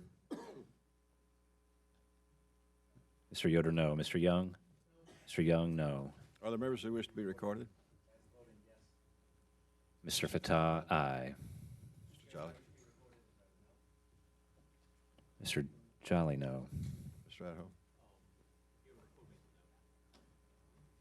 Are there members who wish to be recorded? Or Mr. Adderholt, no. Mr. Jolly, no. Clerk will tally.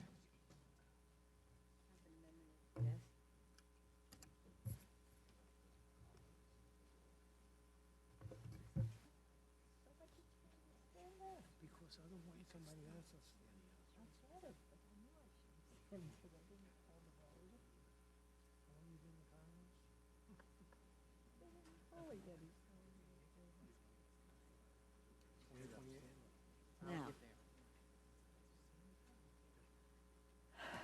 On this vote, the yeas are 20, the nays are 28. The amendment is not agreed to. Ms. Lowy.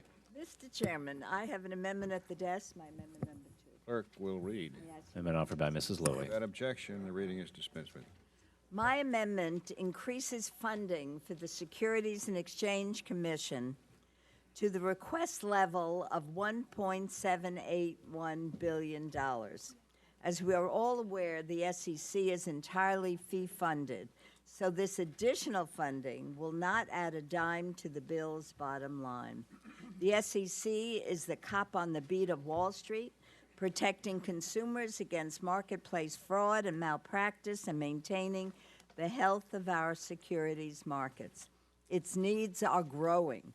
More than 2,300 private fund investors, advisors, have registered with the SEC since the effective date of Dodd-Frank, and more than 800 municipal advisors are expected to be registered in 2017. If we're going to keep pace with growing and, more importantly, evolving markets, we must provide adequate funding for our most important watchdog. Support my amendment, show the world that we mean business when it comes to the integrity of our securities and financial markets. Thank you. Chairman? I rise in opposition to this amendment.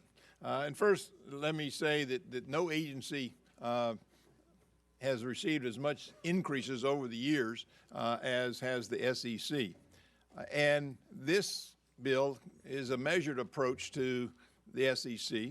One of the things it does, it cuts $50 million from last year's amount, but they estimated themselves that they would have about a $50 million carryover from last year.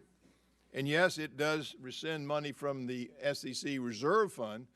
That's a reserve fund that was set up by Dodd-Frank that's outside the control of the Appropriations Committee, and I don't think that's a very good idea. But one of the good things is the SEC has used some of the money in their reserve fund for IT improvements, and that's good. That helps them do a better job, and so we make sure in our bill that we give them additional money for IT. One of the things that we also do is we give them a little more money to do some economic analysis so they'll understand the impact that their rules are having on the general community, and it also will help them withstand some of the judicial review. And I'm one of those people that happens to believe that Mary Jo White, the chair, is moving the SEC in the right direction. She's prioritizing enforcement. She's prioritizing in protecting investors, and that's good. She's kind of not spending so much time doing these politically charged rules and regulation. So I think that we've kept the SEC at a reasonable level. I think we've taken a measured approach. They're certainly not starved for dollars, and so I would urge a no vote on this amendment. Mr. Serrano? Mr. Chairman, I rise to support the amendment offered by the ranking member to increase the funding for the SEC to the request level. The bill currently provides $226 million less for the SEC than what the administration has asked for in FY 2017, and permanently rescinds the SEC's reserve fund established by Dodd-Frank for mission-critical IT needs, which is in effect another $50.7 million reduction in funding. At the proposed funding level, the SEC would have to reduce its current staff at the very time they need to be hiring new experts to help protect investors and to fully implement all of the rules and responsibilities required by Dodd-Frank. Our nation is still feeling the effects of the complex financial schemes that led to the 2008 financial meltdown.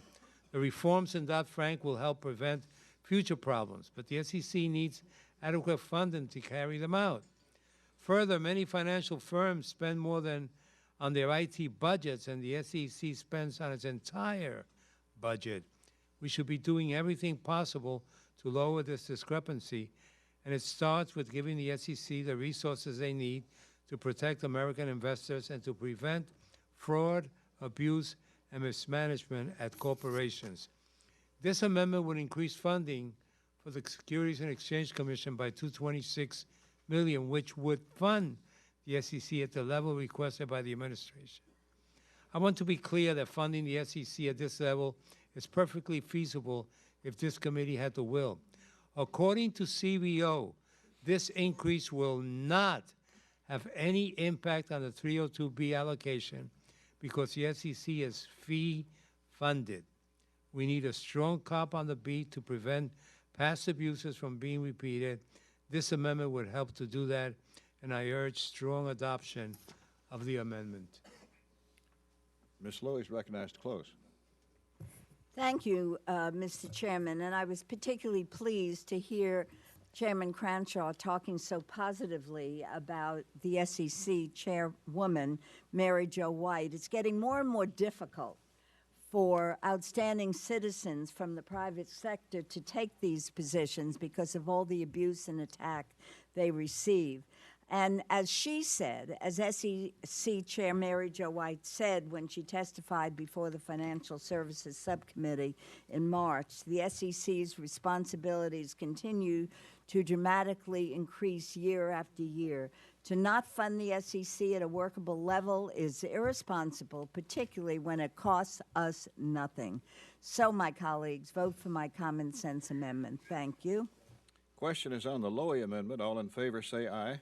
Aye. All opposed say no. No. Noes seem to have it. The noes have it. The amendment is not agreed to. Roll call is requested again. Clerk will call the roll. Mr. Adderholt. Mr. Adderholt, no. Mr. Amadei. Mr. Amadei, no. Mr. Bishop. Yes. Mr. Bishop, aye. Mr. Calvert. No. Mr. Calvert, no. Mr. Carter. No. Mr. Carter, no. Mr. Cole. Mr. Cole, no. Mr. Crenshaw. Mr. Crenshaw, no. Mr. Cuellar. Mr. Cuellar, aye. Mr. Culberson. Mr. Culberson, no. Ms. DeLauro. Ms. DeLauro, aye. Mr. Dent. Mr. Dent, no. Mr. Diaz-Balart. Mr. Diaz-Balart, no. Mr. Farr. Mr. Fatah. Mr. Fatah, aye. Mr. Fleischman. Mr. Fleischman, no. Mr. Fortenberry. Mr. Fortenberry, no. Mr. Frelinghuysen. Mr. Frelinghuysen, no. Ms. Granger. Ms. Granger, no. Mr. Graves. Mr. Graves, no. Dr. Harris. Dr. Harris, no. Ms. Vera Butler. Mr. Honda. Mr. Honda, aye. Mr. Israel? Aye. Mr. Israel, aye. Mr. Jenkins? No. Mr. Jenkins, no. Mr. Jolly? No. Mr. Jolly, no. Mr. Joyce? No. Mr. Joyce, no. Ms. Captor? Aye. Ms. Captor, aye. Mr. Kilmer? Aye. Mr. Kilmer, aye. Ms. Lee? Mrs. Lowy? Aye. Mrs. Lowy, aye. Ms. McCullum? Ms. McCullum, aye. Mr. Palazzo? Mr. Palazzo, no. Ms. Pingree? Aye. Ms. Pingree, aye. Mr. Price? Mr. Price, aye. Mr. Quigley? Mr. Quigley, aye. Mr. Ridgel? No. Mr. Ridgel, no. Mrs. Roby? Mrs. Roby, no. Mr. Rogers? No. Mr. Rogers, no. Mr. Rooney? No. Mr. Rooney, no. Ms. Robo-Allard? Ms. Robo-Allard, aye. Mr. Rupertsberger? Aye. Mr. Rupertsberger, aye. Mr. Ryan? Mr. Ryan, aye. Mr. Serrano? Mr. Serrano, aye. Mr. Simpson? Mr. Simpson, no. Mr. Stewart? Mr. Stewart, no. Mr. Valadeo? No. Mr. Valadeo, no. Mr. Visklosky? Aye. Mr. Visklosky, aye. Ms. Wasserman-Schultz? Ms. Wasserman-Schultz? Ms. Wasserman-Schultz, aye. Mr. Womack? Mr. Womack, no. Mr. Yoder? Mr. Yoder, no. Mr. Young? Mr. Young, no. Members wish to change their vote or to be recorded? Clerk will tally.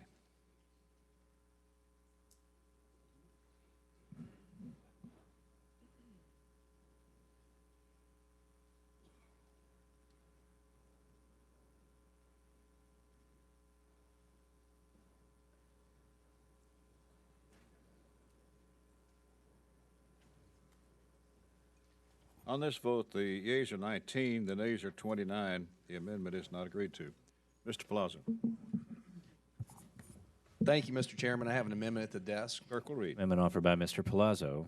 At the end of Title VI, insert the following. I ask the reading to be Without dismissed. objection, gentleman's recognized. Thank you, Mr. Chairman, for allowing me to offer this common sense amendment to protect American consumers. Your staff has graciously worked with mine to craft the language in a way that seeks to ensure continued access to credit for consumers, and I want to thank both them and you for your assistance and support. Further, I want to thank Mr. Cuellar for his co-sponsorship of this amendment. The fact is, this is a bipartisan issue that affects all of our districts, and it is an issue that Congress alone should decide. My amendment is simple. It prevents the CFPB from restricting the access to credit for millions of Americans until we have understood the impact these regulations might have. Unelected bureaucrats at CFPB have decided to issue a rule under the guise of consumer protection that would actually greatly harm consumers, especially in rural communities like mine. By CFPB's own estimate, their rule will eliminate 84% of short-term loans. For many, this is their only access to credit. Where will consumers go if they have an unexpected expense? Under this rule, consumers have only two choices: Wall Street banks or illegal loan sharks. I don't want my constituents being forced to loan sharks or forced out on the streets because another government agency wants to regulate businesses out of business. The small lending industry is an already extremely regulated industry, and we need to, as Congress, ensure that our constituents are protected from predatory practices. But drying up all access to credit will cause small businesses to close, people to lose their jobs, and many to turn to less regulated, often illegal means of securing credit. My amendment prevents the CFPB from implementing this economically dangerous lending rule, ensuring millions of Americans have access to credit. It's not permanent, but delays the implementation of the rule until CFPB reports to Congress on the impact the rule will have on credit access and provides alternative options to securing credit to those who would be most impacted. And I urge my colleagues to support this amendment. Is Mr. Cuellar a co-sponsor? Yes, I am. Gentleman is recognized. Yes, thank you. Thank you, Mr. Chairman. And again, I want to just emphasize this amendment does two things. One, it asks the CFPB to be put on hold until we study two things. Number one, analyze the impact of this regulations, how this will have an impact on consumer access to credit. And second, identify the alternative sources of credit that are available for the short-term, small-dollar products. What it does is this amendment asks that the regulators follow the mandate called by Dodd-Frank's.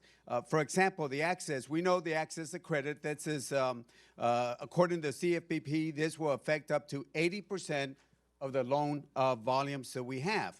I represent a lot of folks that might not be able to go to a Wall Street bank, might not be able, don't want to go to a loan shark. So we have to at least make sure that we cut off the bad apples, but make sure that we have something in play. The Dodd-Frank law, and I'm going to be quoting from the Dodd-Frank, says that basically we got to make sure, the Dodd-Frank says that the Bureau was created to, quote, implement and where applicable, enforce the federal consumer financial law consistently for the purpose of ensuring that all consumers have access to the market. That's what Dodd-Frank says. In particular, when it comes to the CFPB rulemaking authority, the Dodd-Frank Act explicitly directs the Bureau to, quote, consider the potential benefits and costs to consumer and cover persons, including the potential reduction of access by consumers to consumer financial products and services resulting from the rule. We're just asking that they follow Dodd-Frank's. Now, let's look at this, Mr. Chairman. Let's look how complicated this rule is. This proposal comes at 1,333 pages, which contains 414,000 words. To put this in context, the Dodd-Frank Act, which created the CPP, comes to 365,000 words. So, if you want to put this in further context, if you would read the entire proposed rulemaking at 160 words per minute, it would take you more than 5.4 days to read the entire proposal.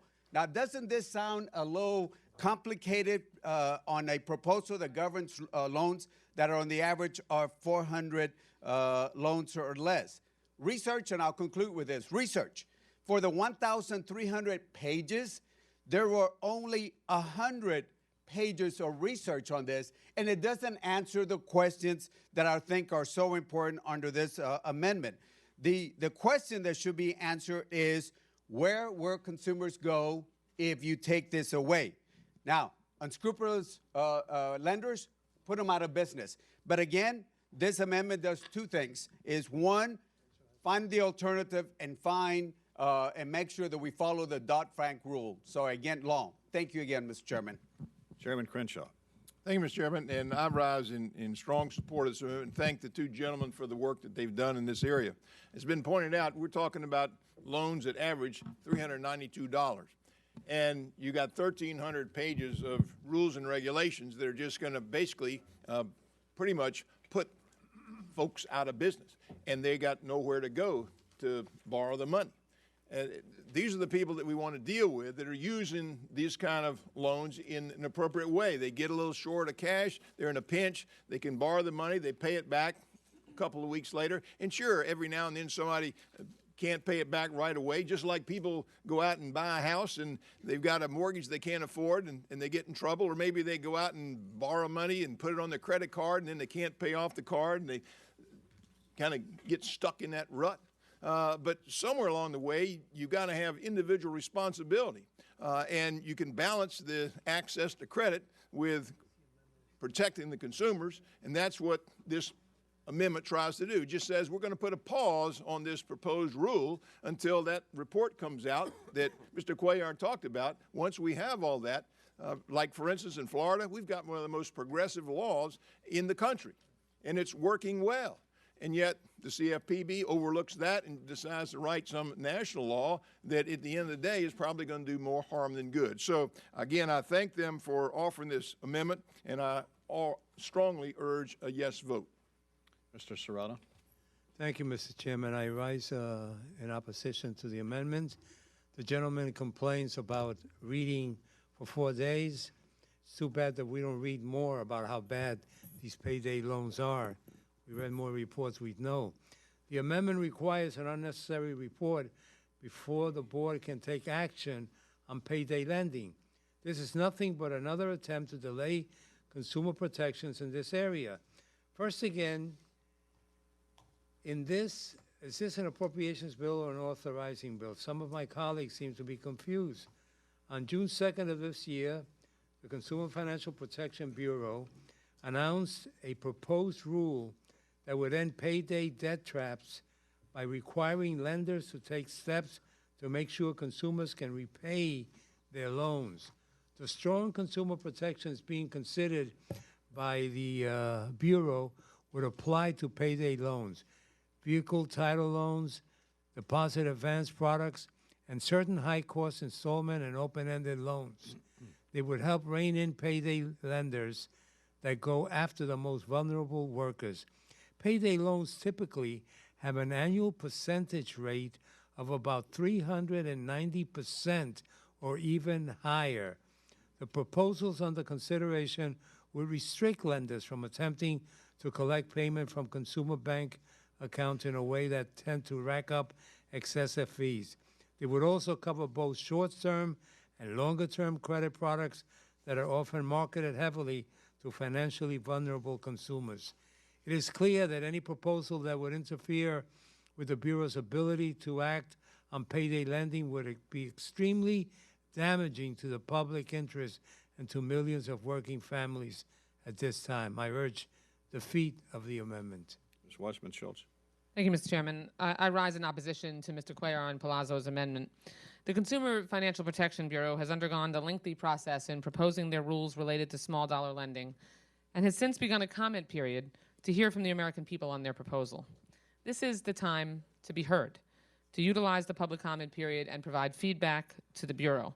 Given the ongoing public comment period, which provides a forum for vigorous debate on the CFPB's proposal, this amendment is unnecessary at best and a roadblock to consumer protection at worst.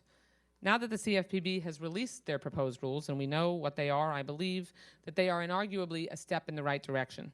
We have an opportunity to provide feedback through the comment period, and that's the process that we need to work through. I stand with the CFPB in its efforts to protect Americans from predatory lending.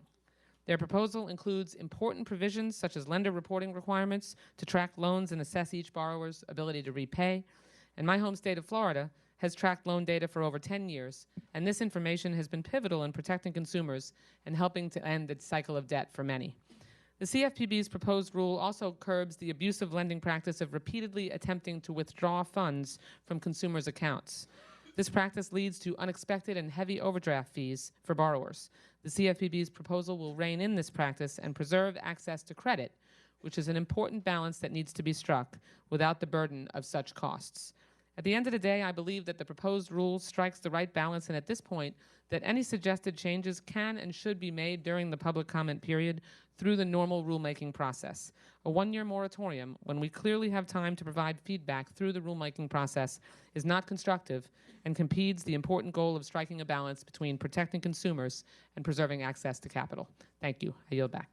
Mr. Fortenberry. Thank you, Mr. Chairman. Just briefly, I'm going to support the Palazzo amendment, but I want to add this. Each time I ride by a payday lender, I sense that this is a sign of a community in distress, persons who are in need. These are low level of loans, but they are very high interest rates. But one of the things that my colleague, Mr. Palazzo, pointed out is this will give us the chance to potentially think through the types of expansion of services for persons who are underbanked or do not have access to expanded credit union services or smaller banking institutions where there are good regulatory processes in place. There's some ideas out there that I think are reasonable and good. This would give us time to move on that, but I think we ought to consider moving in that direction even as we implement this amendment. Thank you, Mr. Chairman.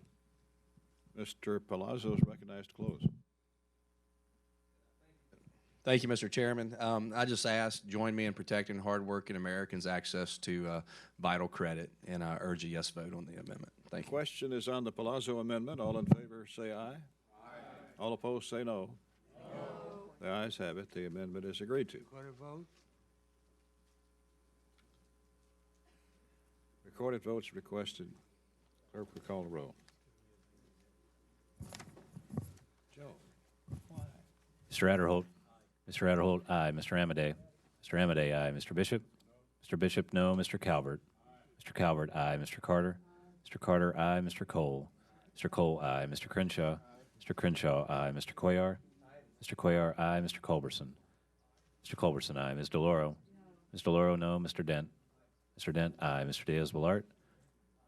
Mr. Diaz-Balart, aye. Mr. Farr. Mr. Fattah. Mr. Fattah, no. Mr. Fleischman.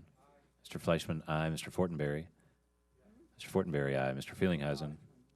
Mr. Feelinghuisen, aye. Ms. Granger. Ms. Granger, aye. Mr. Graves. Mr. Graves, aye. Dr. Harris. Dr. Harris? Ms. Farrow Butler. Dr. Harris, aye. Ms. Farrow Butler. Mr. Honda. Mr. Honda, no. Mr. Israel. Mr. Israel, no. Mr. Jenkins. Mr. Jenkins, aye. Mr. Jolly. Mr. Jolly, aye. Mr. Joyce. Mr. Joyce, aye. Ms. Capter? No. Ms. Capter, no. Mr. Kilmer? No. Mr. Kilmer, no. Ms. Lee? Mrs. Lowy? No. Mrs. Lowy, no. Ms. McCollum? Ms. McCollum, no. Mr. Palazzo? Mr. Palazzo, aye. Ms. Pingree? No. Ms. Pingree, no. Mr. Price? No. Mr. Price, no. Mr. Quigley? No. Mr. Quigley, no. Mr. Ridgel? Mr. Ridgel, aye. Mrs. Roby? Mrs. Roby, aye. Mr. Rogers? Mr. Rogers, aye. Mr. Rooney? Ms. Robo-Allard? Ms. Robo-Allard, aye. Mr. Rupersberger? Ms. Robo-Allard, no. Mr. Rupersberger? Mr. Rupersberger, no. Mr. Ryan? Mr. Ryan, no. Mr. Serrano?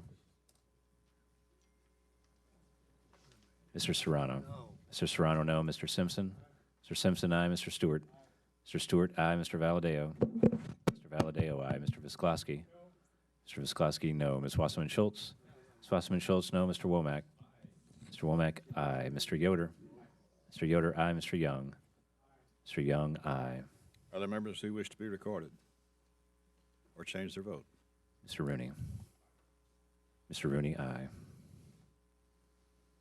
Clerk will tally.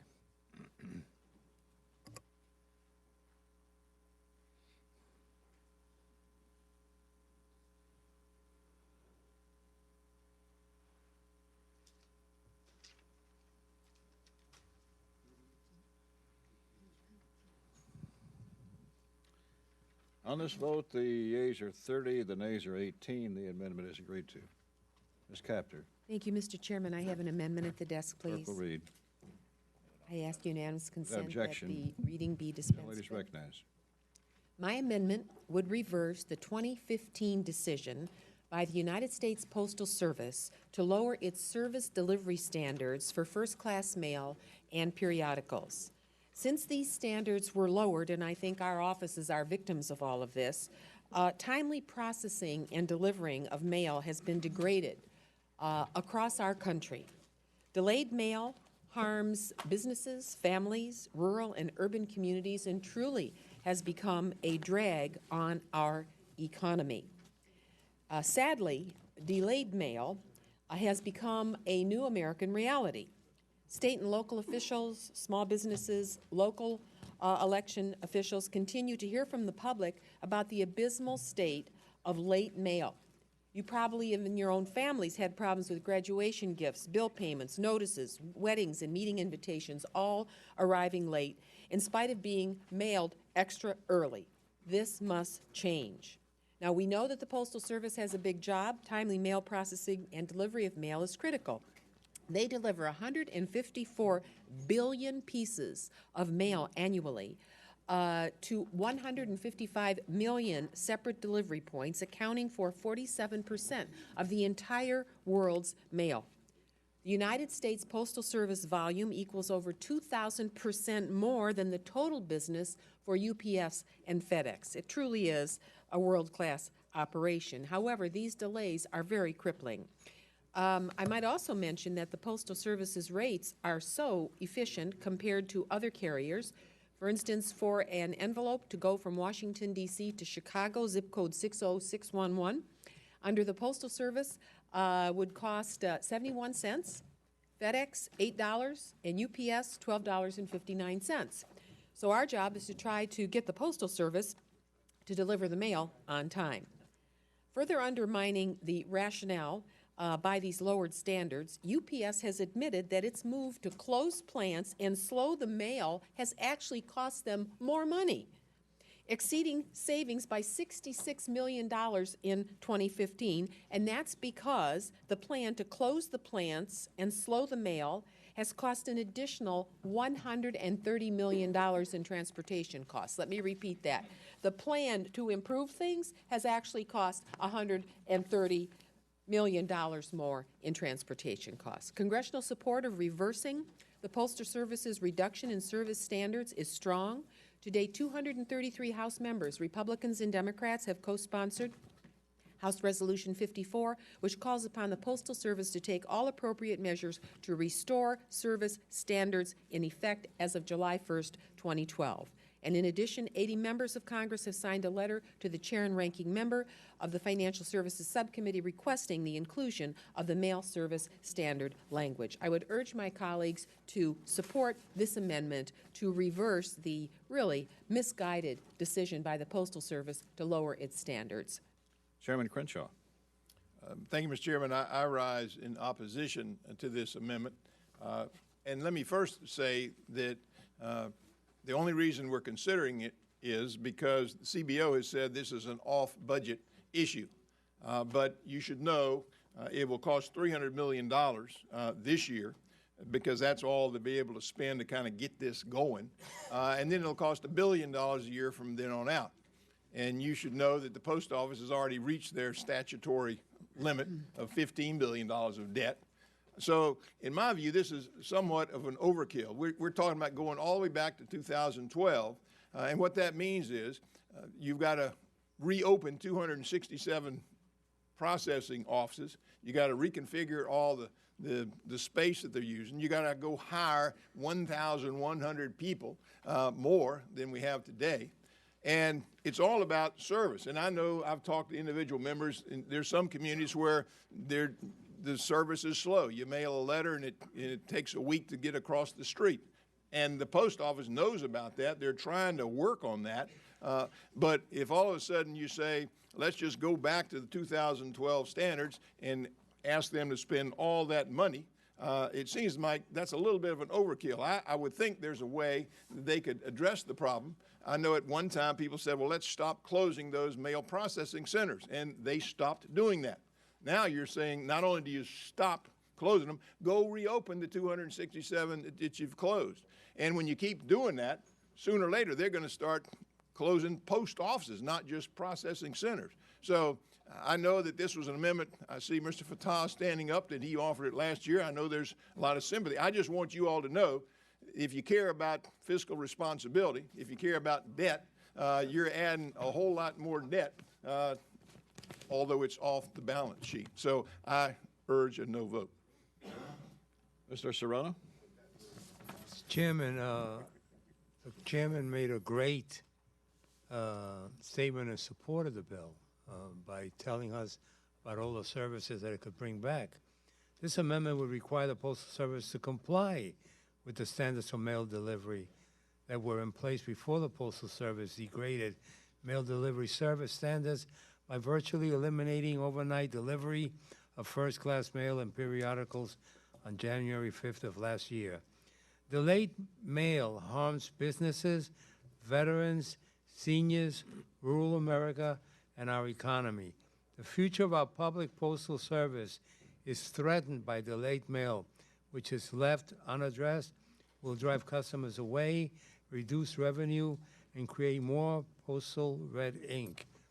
By the way, the Postal Service own admission, the increased transportation costs due to the reduced standards have caused the Postal Service to lose more money than they expected to save.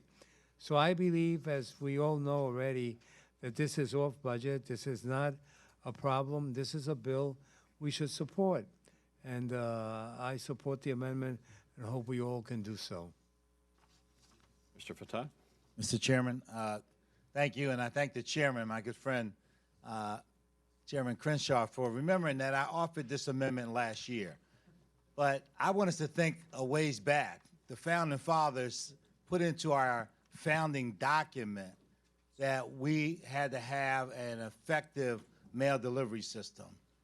So the Postal Service is not here on a whim. It's a constitutional mandate, and we can't have a first-class country. I know we got these hats about making America great again. We can't be great if we can't have a first-class mail service, and we don't have it today. And if we're going to rip away the standards, someone should stand up and tell the American people that we're not going to have those standards. I think that the reason the committee voted on a bipartisan basis last year on this is because the standards from 2012, which had the notion that if you paid first class for mail delivery, you should get it. And we're not asking the Postal Service to spend any money other than the money provided to it by its customers for the service well paid for. Thank you, Mr. Chairman. I yield back. Mr. Joyce? Thank you, Mr. Chairman. First, I'd like to thank Chairman Crenshaw for the wonderful manners amendment and his crew for putting that together. And I certainly appreciate the opportunity to be heard before the committee. I also rise in support of my distinguished colleague, Ms. Capter's amendment here. And I want to address a few things here. I was the one who voted for this last year, and we need to address the situation. And if we're going to have hearings about the office of the post office, then we should do that and talk about how we're going to maintain it and get it to work going forward. But in the meantime, to continue to close these different agencies and not have some high standards in place has caused people and I'm sure other people have heard from their constituents that medications don't arrive on time. They pay their bills on time, but the bills arrive late, so therefore they're paying late fees on them. Weekly newspapers are now called the week later papers because the Thursday you're supposed to get them, you get them the next Thursday. And this should concern some of you, but as you send out your things about having town halls in your district, your constituents are receiving those notices after the town hall's been held.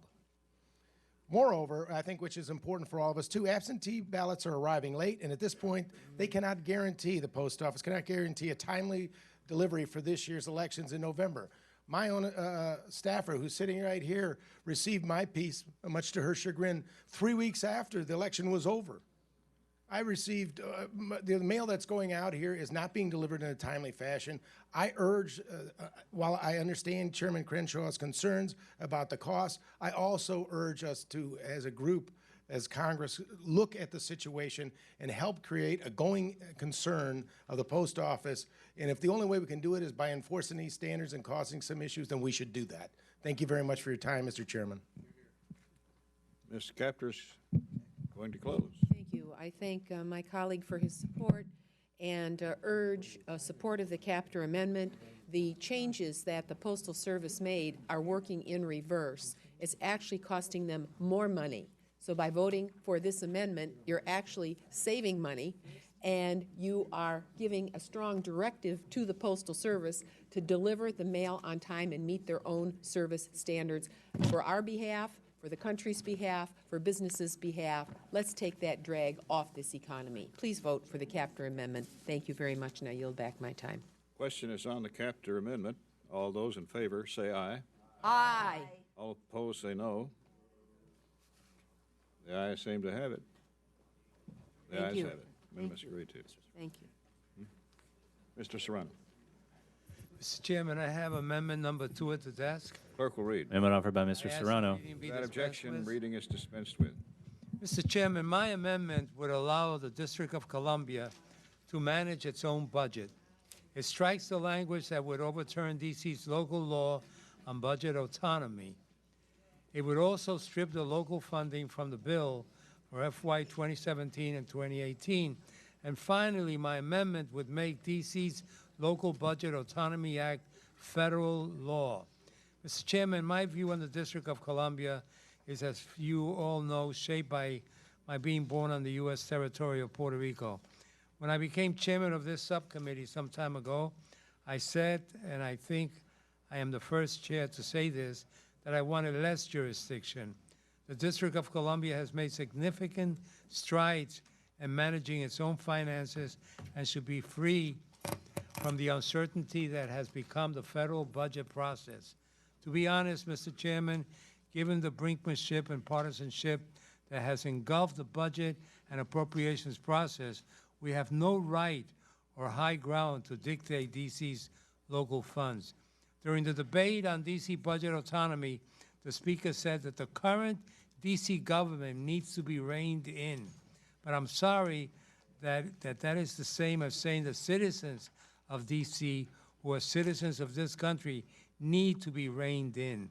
The D.C. government is a duly elected government of the residents of our capital city. Just because the people of the District of Columbia tend to vote and believe differently than the Speaker or his party does not mean they should have reduced representation in this country. What is the fee of having D.C. operate its own local funds? My guess is that those in the other side believe D.C.'s citizens support access to reproductive health care for women, higher minimum wage, discrimination protection for the LGBT community, and so on. Unfortunately, those arguments hold no water. Nothing would stop Republicans from continuing to legislate on these issues and imposing their beliefs on the district. While I will continue to oppose language regarding D.C. abortion, needles, and guns, this amendment only deals with the autonomy of D.C.'s budget. I would also remind everyone there is a veto threat against a recently passed House bill on this same issue. D.C. residents have spoken and the courts have agreed. D.C. should have budget autonomy, and I ask for your support of the amendment. Chairman Crenshaw. I rise in opposition to my good friend, ranking member's amendment. And we just debated this on the floor last week, but let me just mention a couple of things. Let me read you from Article 1, Section 8 of the Constitution. It says, it gives Congress the power to exercise exclusive legislation in all cases whatsoever, end quote, over the seat of government of the United States, which gave rise to what we now call the District of Columbia. And so D.C. is not a state, it's not a municipality, and so it derives its powers from the sovereignty delegation by Congress. Now, for instance, Congress, if they wanted to, Congress could say you can only pick up garbage on Monday and Wednesdays. They could decide, if Congress wanted to, what to serve for lunch at the schools, but Congress doesn't do that. Actually, Congress in 1973 passed what they call a Home Rule Act, and it allowed D.C. to assume more and more responsibility. And so the bill before you continues to appropriate D.C. funds just as it has done for the last 43 years when Democrats were in control and Republicans were in control. Doesn't change a thing. It's not a radical departure from the past. So I urge you to vote no on this amendment. Further discussion? Mr. Serrano may close. Mr. Chairman, our chairman is correct. The Constitution speaks to D.C., but the beauty of our Constitution is that it's an evolving document. It continues to expand. It continues to grow. And one of the things that should happen is that we should consider more and more every day why we are so fixated on telling the District of Columbia how to behave. We wouldn't want it in our own communities. We shouldn't do it. And in this case, the chairman says, we don't tell them how to use their money. We don't tell them how to use money. We tell them all the time how to use money. This gives them budget autonomy, which is something everybody wants and people have fought for all their lives. I support it, and I would hope you can support it too. Question is on the Serrano amendment. All in favor say aye. Aye. All opposed say no. No. No seem to have it. The noes have it. Amendment's not agreed to. Mr. Reggio.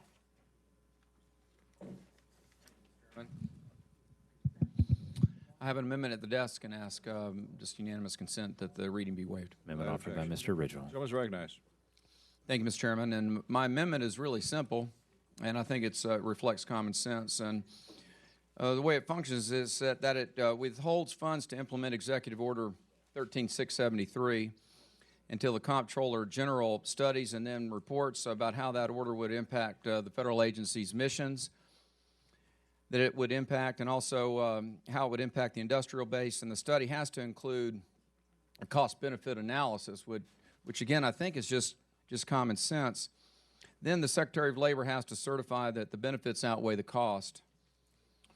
Now, if I had any evidence that those criteria were a priority consideration when the executive order was issued, or that common sense would really be reflected in the rules that are going to govern its implementation, then my amendment wouldn't be necessary. But that's not the case. In fact, the evidence is to the contrary. This needs to be considered. The executive order empowers agencies to deny contracts for alleged violations. Let that sink in for a minute. Alleged violations. So it really, I think, inverts the presumption of innocence that is, I think, a foundation of how we're hardwired as Americans. I see it as a flawed executive order, and if we think of that the future performance is the best indicator of, or past performance is the best indicator of future performance, and the way this rule is going to be implemented here this summer, 13673 needs this study, and it needs those certifications that I mentioned earlier. Absent that, we're going to have yet another layer of bureaucracy, more cost, and I think the slowing down of our economy. Let me be clear, not one of us has a tolerance for individuals or companies that scoff at the law or that are deliberately trying to circumvent our contracting law. But I don't think any contracting officer is going to work every day saying, you know what I really need is another layer of bureaucracy here. There are so many laws and regulations that govern contracting that are in place now, and that's where we need to really focus. In 2014, agencies issued over 1,000 suspensions and nearly 2,000 debarments. The enforcement mechanism is in place. It's cumbersome. In fact, it's already too layered and too cumbersome. But this would add to it, this executive order. So I would urge my colleagues on both sides to support the amendment, which basically requires administration to go back to the drawing board on this and get it right. Yield back. Chairman Crenshaw. Thank you, Mr. Chairman. I rise in support of this amendment. This seeks to undo another case of executive overreach. We got plenty of laws on the books to take care of the situation. The Department of Labor ought to start out by enforcing the laws they have rather than following this executive order that just goes way beyond. So the gentleman makes great points about this. In fact, if you want to know a little fun fact, if you decided you were going to put people on a blacklist for violating labor standards, you'd put all the federal government agencies on that list, and they couldn't do business either. So again, this is way, way beyond the pale. I urge that we adopt this amendment and slow down this executive overreach. Mr. Serrano. I opened up my statement today by thanking the chairman for being a great guy, and then he decides he wants to put all the federal workers on a blacklist. Stop it, will you? I could have said it in Spanish. You really would have been confused. This amendment would prevent enforcement of the Fair Pay and Safe Workplace Executive Order, requires prospective federal contractors of new procurements over $500,000 to disclose labor law violations, and will give agencies more guidance on how to consider labor violations while awarding federal contracts. The Department of Labor estimates that there are roughly 24,000 businesses with federal contracts employing about 28 million workers. While the vast majority of these federal contractors play by the rules, every year tens of thousands of American workers are denied overtime wages, not hired or paid fairly because of their gender or age, or have their health and safety put at risk by corporations contracting with the federal government. Many labor penalties are smaller than the current threshold. As a result, current disclosures do not give a full picture of the contractor's labor compliance track record and leave agencies vulnerable to making awards to contractors that cheat their workers, competitors, and the taxpayers. By improving agency awareness of the labor violations of their contractors, the executive order will make sure that companies that play by the rules do not have to compete against bidders who put in lower bids by cutting corners on workers' fair pay and safety. The executive order will help to ensure that all hardworking Americans get their fair pay and safe workplaces they deserve, and this committee should not block that, and I urge support for the amendment. Defeat of the amendment. It was in Spanish. Further discussion? Mr. Regis, to close. I listened intently to my colleague on the other side. In all candor, I didn't find it compelling because I think the facts indicate that there's no shortage of mechanisms and methods for contractors who flout the law to be held accountable.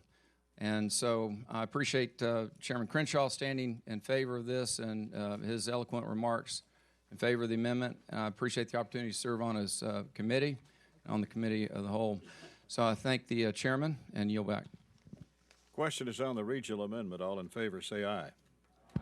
All opposed say no. The ayes seem to have it. The ayes have it. Recorded vote is requested. Clerk will call the roll. Mr. Adderholt. Mr. Adderholt, aye. Mr. Amadei. Mr. Amadei, aye. Mr. Bishop. No. Mr. Bishop, no. Mr. Calvert. Mr. Calvert, aye. Mr. Carter. Mr. Carter, aye. Mr. Cole. Mr. Cole, aye. Mr. Crenshaw. Aye. Mr. Crenshaw, aye. Mr. Cuellar. No. Mr. Cuellar, no. Mr. Culberson. Mr. Culberson, aye. Ms. DeLauro. No. Mr. DeLauro, no. Mr. Dent. Mr. Dent, aye. Mr. Diaz-Balart. Mr. Farr. Mr. Fatah. Mr. Fatah, no. Mr. Fleischman. Mr. Fleischman, aye. Mr. Fortenberry. Mr. Fortenberry, aye. Mr. Feelinghuisen. Mr. Feelinghuisen, aye. Ms. Granger. Ms. Granger, aye. Mr. Graves. Mr. Graves, aye. Dr. Harris. Dr. Harris, aye. Ms. Hera Butler. Mr. Honda. Mr. Honda, no. Mr. Israel. No. Mr. Israel, no. Mr. Jenkins. Mr. Jenkins, aye. Mr. Jolly. Mr. Jolly, aye. Mr. Joyce. Mr. Joyce, aye. Ms. Capter. Ms. Capter. Mr. Kilmer. Mr. Kilmer, no. Ms. Lee. Mrs. Lowy. No. Mrs. Lowy, no. Ms. McCullum. Ms. McCullum, no. Mr. Palazzo. Ms. Pingree. Ms. Pingree, no. Mr. Price. Mr. Price, no. Mr. Quigley. Mr. Quigley, no. Mr. Ridgel. Mr. Ridgel, aye. Mrs. Roby. Mrs. Roby, aye. Mr. Rogers. Mr. Rogers, aye. Mr. Rooney. Mr. Rooney, aye. Ms. Robo-Allard. Ms. Robo-Allard, no. Mr. Ruppersberger. Mr. Ruppersberger, no. Mr. Ryan. Mr. Ryan, no. Mr. Serrano. No. Mr. Serrano, no. Mr. Simpson. Mr. Simpson, aye. Mr. Stewart. Mr. Stewart, aye. Mr. Valadeo. Mr. Valadeo, aye. Mr. Visklosky. Mr. Visklosky, no. Ms. Wasserman Schultz. Ms. Wasserman Schultz, no. Mr. Womack. Mr. Womack, aye. Mr. Yoder. Mr. Yoder, aye. Mr. Young. Mr. Young, aye. Other members who wish to be recorded, Mr. Diaz-Balart. Mr. Diaz-Balart, aye. Mr. Plaza. Gentleman is not recorded. Mr. Both aye. Palazzo, aye. Any others wish to be recorded, Ms. Capter? Chairman, I would like to be recorded as no, please. Ms. Capter, no. Other members wish to be recorded or change their vote? Clerk will tally.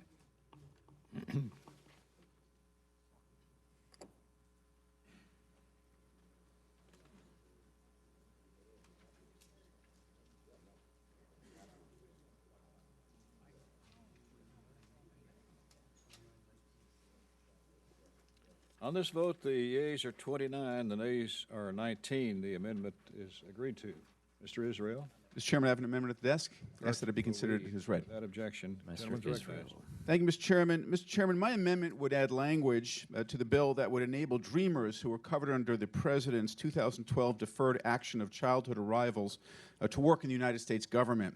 Right now, only U.S. citizens, legal permanent residents, in the process of naturalizing refugees and individuals granted asylum under certain criteria can work for the government.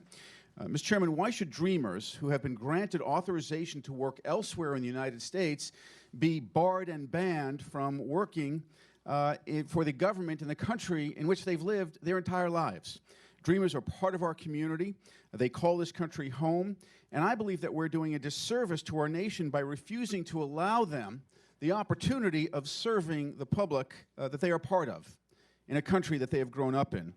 We need talented problem solvers working in government. We could benefit greatly from the unique perspective of dreamers, the perspective that they will bring to their work.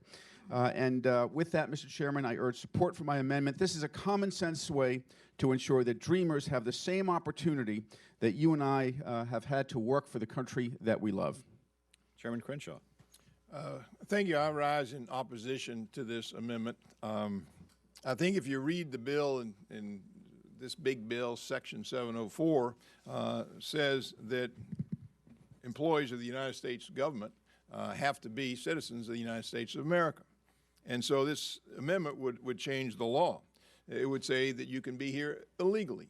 You can be an illegal immigrant, and you can work for the federal government. You can access all the federal employee opportunities. Now, one of the things this bill in its present form also does, it gives some special preferences to some folks like veterans, like folks with disabilities. And if you were to adopt this amendment and add this language he's talking about, some people would argue you're now giving special preference like you did to veterans or like you did to disabled folks. If you mention them specifically, they'd even get, that's an argument someone could make. But the bottom line is this is a big change from current law. This is something that ought to be looked at, talked about. It's pretty broad and far-reaching at the end of the day. So it's not something that you ought to add to an appropriations bill at the very last minute. So I would urge that you reject this amendment. Mr. Serrano. Mr. Chairman, I rise in support of the amendment. As you know, under the DACA program, hundreds of thousands of young men and women who have lived in this country since childhood have received authorization to live and work in their adopted country. Unfortunately, outdated laws fail to take account for this new program, and most of these individuals are unable to work for either a member of Congress or at another agency within the federal government. This amendment would simply remove that barrier. I understand that many members have an issue with the President's establishment of this particular program, but I would like to point out that the official name of this program is Deferred Action for Childhood Arrivals Program. The program is meant to prioritize deferral action, and these young people have met the following standards. They came to the country under the age of 16. They have continuously resided in the U.S. for at least 5 years prior to 2012. They're currently in school, a high school graduate or honorably discharged from the military. They have not been convicted of a felony offense or multiple misdemeanors or otherwise pose a threat to national security. They also cannot be above the age of 30. So I support this amendment, and let me just close by saying something. I know there are a lot of people who have a lot of problems with the immigration issue, and I understand. First of all, It should be undocumented, not illegal. No human being is illegal, but that's just the way I think. But you know something? This is a whole different category. These are folks that we don't have a solution for resolving this problem. These folks came with their parents when they were very young. There's no other country they know. In fact, I tell you a very quick story that makes a point. I know someone who went to speak, who's in this room, who went to speak to a group of dreamers and started by trying to impress them speaking in Spanish. And the director of the program came over and said, don't speak to them in Spanish. They don't understand Spanish. They only understand English. Because dreamers only know this to be their country. They know no other place you can send them back to. So I support the amendment. Is there further discussion? If not, Mr. Israel may close. Thank you, Mr. Chairman. Mr. Chairman, you know, these Would the kids... gentleman suspend? I will. I think the gentlelady would like to be heard, Ms. Robillard. Yeah, Mr. Chairman, thank you. I rise in support of a Representative Israel's amendment to allow Dreamers to work as paid employees of the federal government. As has been stated, Dreamers have grown up in this country and call America home. And I've had the privilege of meeting many Dreamers, both in my district and here in Washington, D.C. Many are graduates of some of the best universities in the country. They are valedictorians, they are honor students, and all have the desire to give back to their community and give back to our country. They are smart, hardworking, talented individuals that have a lot to offer. Dreamers that have work authorization should be able to use their education and the skills they have acquired in school and in college to contribute to our work here in Congress and in our government as a whole for the benefit of our entire country. So, Mr. Chairman, I stand in strong support of Representative Israel's amendment and urge my colleagues to support it. Thank you. Now, Mr. Israel. Well, thank you, Mr. Chairman. Mr. Chairman, you know, these kids, they grew up here. They live in our communities. They've lived here all their lives. They are salutatorians and valedictorians in our high schools. The United States Army is enlisting them, Mr. Chairman. And so they can fight for us, and they can die for us, but we're saying they cannot operate an elevator in the Rayburn House office building? That, to me, makes no sense, Mr. Chairman, and I urge a yes vote on this amendment. Question is on the Israel amendment. All in favor say aye. Aye. All opposed will say no. The noes seem to have it. The noes have it. The amendment is not agreed to. Recorded vote is requested. The clerk will call the roll. Mr. Adderholt. Mr. Adderholt, no. Mr. Amade. Mr. Amade, no. Mr. Bishop. Mr. Bishop, aye. Mr. Calvert. Mr. Calvert, no. Mr. Carter. Mr. Carter, no. Mr. Cole. Mr. Cole, no. Mr. Crenshaw. Mr. Crenshaw, no. Mr. Cuellar. Mr. Culberson. Mr. Culberson, no. Ms. DeLauro. Ms. DeLauro, aye. Mr. Dent. Mr. Dent, no. Mr. Diaz-Balart. Mr. Farr. Mr. Fatah. Mr. Fatah, aye. Mr. Fleischman. Mr. Fleischman, no. Mr. Fortenberry. Mr. Fortenberry, no. Mr. Feelinghuisen. Mr. Feelinghuisen, no. Ms. Granger. Ms. Granger, no. Mr. Graves. Dr. Harris. Dr. Harris, no. Ms. Hera Butler. Mr. Honda. Aye. Mr. Honda, aye. Mr. Israel. Mr. Israel, aye. Mr. Jenkins. Mr. Jenkins, no. Mr. Jolly. Mr. Jolly, no. Mr. Joyce. Mr. Joyce, no. Ms. Capter. Ms. Capter, aye. Mr. Kilmer. Mr. Kilmer, aye. Ms. Lee. Mrs. Lowy. Aye. Mrs. Lowy, aye. Ms. McCullum. Ms. McCullum, aye. Mr. Palazzo. Mr. Palazzo, no. Ms. Pingree. Aye. Ms. Pingree, aye. Mr. Price. Mr. Price, aye. Mr. Quigley. Mr. Quigley, aye. Mr. Ridgel. Mr. Ridgel, no. Mrs. Roby. Mrs. Roby, no. Mr. Rogers. Mr. Rogers, no. Mr. Rooney. Mr. Rooney, no. Ms. Robo-Allard. Ms. Robo-Allard, aye. Mr. Rupersberger. Mr. Rupersberger, aye. Mr. Ryan.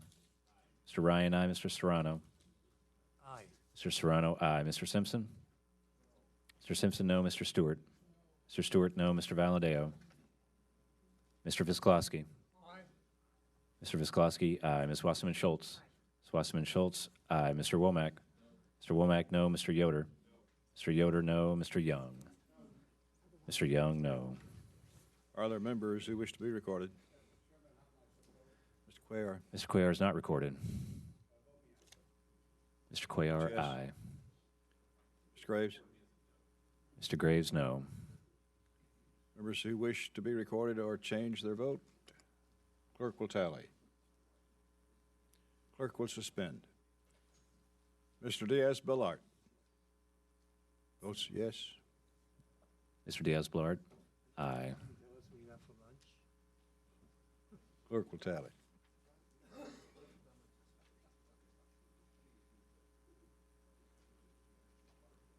If Mr. Diaz-Balart will respond, Mr. Serrano wants to know what you're eating.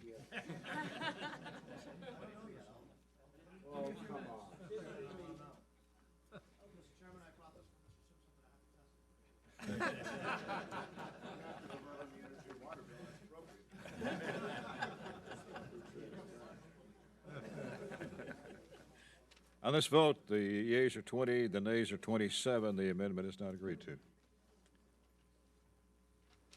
Mr. Serrano. I have an amendment, number 1. at the desk. Clerk will read. Amendment offered by Mr. Serrano. Ask the reading be dispensed with. Without objection. Mr. Chairman, this amendment strikes 3 controversial FCC riders, one prohibiting the FCC from implementing its order on net neutrality until 3 court cases are resolved, one that creates a new procedural hurdle to any new FCC rules, and one that purports to not to allow broadband rate regulation, but actually goes much further. Yet again, the majority is trying to hijack the regulatory process for its own ends. This rule went into effect almost a year ago, and none of the fears that they've raised about the net neutrality rule have come to pass. There has been an increased investment and profits for internet service providers. There is no reason to continue the crusade against this rule. Although these riders claim to only last as long as the lawsuits are ongoing, the actual text encourages the plaintiffs in those lawsuits to do everything in their power to delay a resolution to the cases in question. 4 million people wrote in about the rule that this committee is now trying to stop. The normal process of objecting to a rule would be that you go to the courts, and that already happened here. The U.S. Court of Appeals for the District of Columbia Circuit denied a petition by several telecom companies and industry trade groups to delay implementation of the Federal Communications FCC net neutrality rules. The court rejected what this committee is trying to do. The interesting thing is that the stay the companies requested would have left in place 3 bright lights rules prohibiting blocking, throttling, and paid prioritization. 3 horrible practices that these riders would actually allow to continue. Organizations like the Consumers Union have pointed out that there was plenty of public notice with the net neutrality rules. There was an initial notice of proposed rulemaking, an extensive description released before the FCC vote, and in waiting 2 months after the Federal Register publication before the rules took effect. Throwing in an additional hurdle departs from established rulemaking practice and simply isn't needed. Regarding rates, what does the majority have against the consumer that they would allow hidden fees, gotcha terms and conditions, and data caps and restrictions buried inside mounds of legalese? Blocking net neutrality means blocking the open internet. It allows a broadband provider to block any website or application it wants and would allow pay-for-priority schemes where all traffic is slowed down to make way for the content of deep-pocketed giants who can pay for preferential treatment.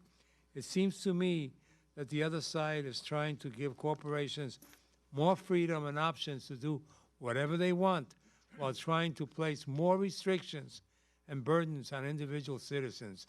like denying them access to a free and open internet. These controversial riders are harmful to our economy and our democracy and should be stricken from the bill. I urge adoption of the amendment. Chairman Crenshaw. I rise in opposition to this amendment. And first, I'd like to congratulate Mr. Serrano. He's only striking 3 provisions. That's the good news. He didn't strike 30. The bad news is, Mr. Serrano, these are 3 of the best provisions we have in the bill. And they're all good government. One of them has to do with transparency. It just says the FCC has to send out a proposed rule 21 days before they vote on it. When they voted on net neutrality, they didn't even tell the commissioners until the last minute how to vote on this, whether we're going to vote on a 400-page bill. So we're trying to bring some openness and transparency. That's number one. Number two, he wants to strike a provision that actually just puts into the bill language that the FCC chairman used. He said on 8 different occasions, I don't think we ought to regulate broadband rates. So if he said it, we wrote it down in the bill. He'd like to strike that. And finally, he talked a lot about net neutrality. As you all know, net neutrality was adopted by the commission and went straight to the courts. It's been in the courts. It's going to stay in the courts. And all we've said is let's wait till the lawsuits run their course before we implement a rule. It's a legislative stay, basically, and I think that's appropriate. So I don't think we should strike these provisions because these are good provisions. They have to do with good government, openness, transparency, and so I urge a no vote on this amendment. Is there further discussion? Mr. Honda? Thank you, Mr. Chairman, and I raise strong support of this amendment. In its current form, this bill would prohibit the Federal Communication Commission from protecting open internet. The internet became an economic and cultural juggernaut because it was a level playing field. One person could compete with a billion-dollar corporation on equal terms. The FCC must be able to enact rules that will protect this level playing field. I'm proud to represent Silicon Valley, the innovation of the capital, the innovation capital of the world, and my district is full of startups that became industry leaders through innovation empowered by the level playing field of the internet. These small businesses could not survive if they are set at a constant disadvantage and blocked by providers from competing on a level playing field. Losing net neutrality would hurt both businesses and consumers.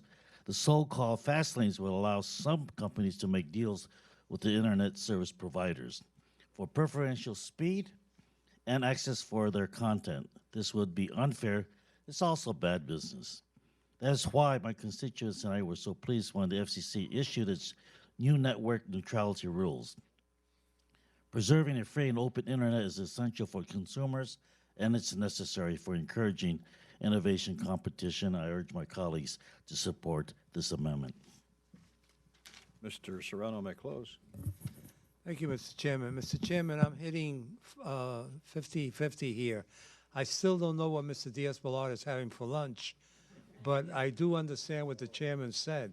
And what all the chairman said is what we know, that net neutrality is something they will continue to go after, that an open internet is something they will continue not to accept, that having the big corporations take over and tell us what we must do and when we must do it is the way to go. This amendment simply says, look, that train at times looks like it left the station. Why don't you just leave it alone and allow the people the freedom to have a free internet, open, accessible to everyone? So as I continue to work on Mr. Diaz-Balart lunch, I would hope that in all seriousness, we support this amendment because this is an issue that's going to be around for quite a long time. It's not going away. And this whole idea, by the way, and I'm not a lawyer, but this whole idea that wait till the courts are finished with all, well, all that means is that big corporations will keep suing and we'll never get to net neutrality. Question is on the Serrano amendment. All in favor, say aye. Aye. All opposed, say no. No. No seems to have it. Noes have it. The amendment's not agreed to. Dr. Harris. Good night. have an amendment at the desk. Clerk will read. Amendment offered by Mr. Harris. Move to suspend the reading. Without objection.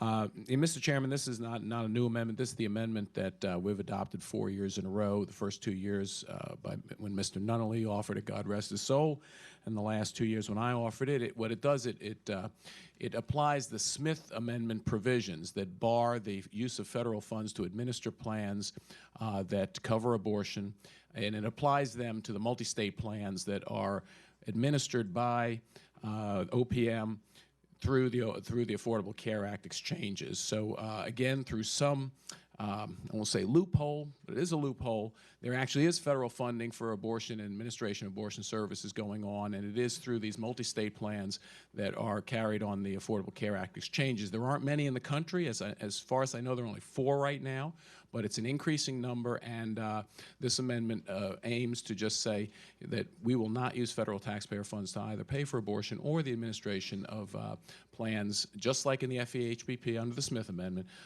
plans that actually cover where we cover the administrative costs for the plans. So I move the amendment. Chairman Crenshaw. I rise in support of this amendment. I think it's been well explained. I urge its adoption. Well, here we go again.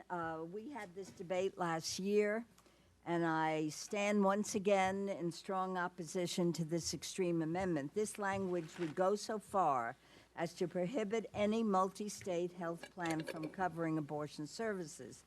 I want that to be very clear. As we all know, current law already prohibits federal funds being used to pay for abortion services. The Affordable Care Act went even further, requiring women purchasing coverage through marketplaces to use private funds to pay for abortion coverage. It even requires that one of the multi-state plans not provide coverage for abortion services. These provisions, written by anti-choice legislators, are apparently not enough for extremist laser focus on denying safe, legal, and even private health services to women. This amendment is intended pure and simple to restrict a woman's ability to access a safe and legal medical procedure. The majority's message here is so hypocritical. This policy intentionally uses the reach of the federal government to restrict a woman's ability to choose an insurance plan that meets her needs. This isn't exactly a shining example of limited government or the free market. Every year, we sit here and listen to the right attempt to punish women for the legal choices they make. Nearly 87% of employer-sponsored plans cover a full range of safe and legal health services. If this amendment were to be enacted into law, health care coverage for women and their families would be extremely limited. It's unnecessary and unacceptable, so let's oppose this misguided amendment. Ms. Westman-Schultz. Thank you, Mr. Chairman. I rise in strong opposition to this amendment. Every year we go through this. Unnecessary, unjustifiable, and unsafe amendments to this bill. I say unnecessary because everyone on this committee knows the truth, that current law already denies federal Medicaid coverage of abortion. In addition, federal law requires plans in the marketplace, including OPM-administered multi-state plans, to segregate federal funding from abortion coverage beyond life endangerment, rape, and incest. And if inserting political ideology between a woman and her doctor weren't enough, federal law also requires that one of the 2 multi-state plans offered in each state marketplace not offer abortion coverage except in cases of life endangerment, rape, and incest. I say unjustifiable because restricting access to safe, legal medical procedures is never justifiable. And federal employees who commit their lives to public service shouldn't be penalized because of the source of their health insurance. Finally, I say unsafe because the safest medical and health decisions are always made between a woman, her family, her faith, and her doctor. Let me repeat. A woman, her family, her faith, and her doctor. Please note that I did not include her representative in that list. Women expect and deserve their health coverage to meet their needs and do not want politicians like us interfering with their personal health care decisions. I urge my colleagues on this committee to trust that women know what's best for our bodies and to vote no on this misguided amendment. I yield back. Mr. Serrano. Mr. Chairman, I rise in opposition to the amendment. The writer that this amendment would create is an abuse of this bill and an insult to women. It is a vast restriction on women's rights. This amendment is nothing more than an attempt to interfere with a woman's decision-making by restricting her access to coverage that provides the full range of women's health care services. The Affordable Care Act already requires that at least one multi-state plan offered in each state marketplace must not cover abortion beyond life endangerment, rape, and incest, a restriction I oppose. In addition, a federal regulation explicitly prohibits a multi-state plan from offering coverage of abortion in a state that prohibits such coverage, a restriction we have unfortunately seen in 25 states. This amendment is not about keeping federal funds from covering abortion. It's about undermining a woman's access to safe and legal abortion. A woman, not politicians, should make informed decisions about when it comes to her own pregnancy, and her health care coverage should enable her to take care of her own health and well-being. The issue at hand was decided long ago. The Appropriations Bill is not the place to unwind that agreement. I urge strongly a no vote on the amendment. Mr. Fortenberry. Thank you, Mr. Chairman. Mr. Chairman, there's an executive order on the books. It's 1353, and there's a few key points that I think are necessary to emphasize. It prohibits the use of federal funds for abortion services, which is consistent with a long-standing federal law known as the Hyde Amendment. Second, it prohibits the use of tax credit and cost sharing to pay for abortion services. Third, it imposes strict accounting requirements that federal funds are not used for abortion services. This was not written by President Reagan. It was not proposed by President Bush. It's President Obama's executive order, which was written in 2010, and furthermore states that the Hyde Amendment prohibiting federal funding of abortion is applied to exchanges created under the 2010 health care law. It seems to me that the Office of Personnel Management should be required to uphold this important principle. And yes, we have rehashed this over and over, but the Harris Amendment seems to be extending this longstanding and, at least in the past, overwhelming bipartisan support for federal subsidy to the abortion provisions, the abortion service industry.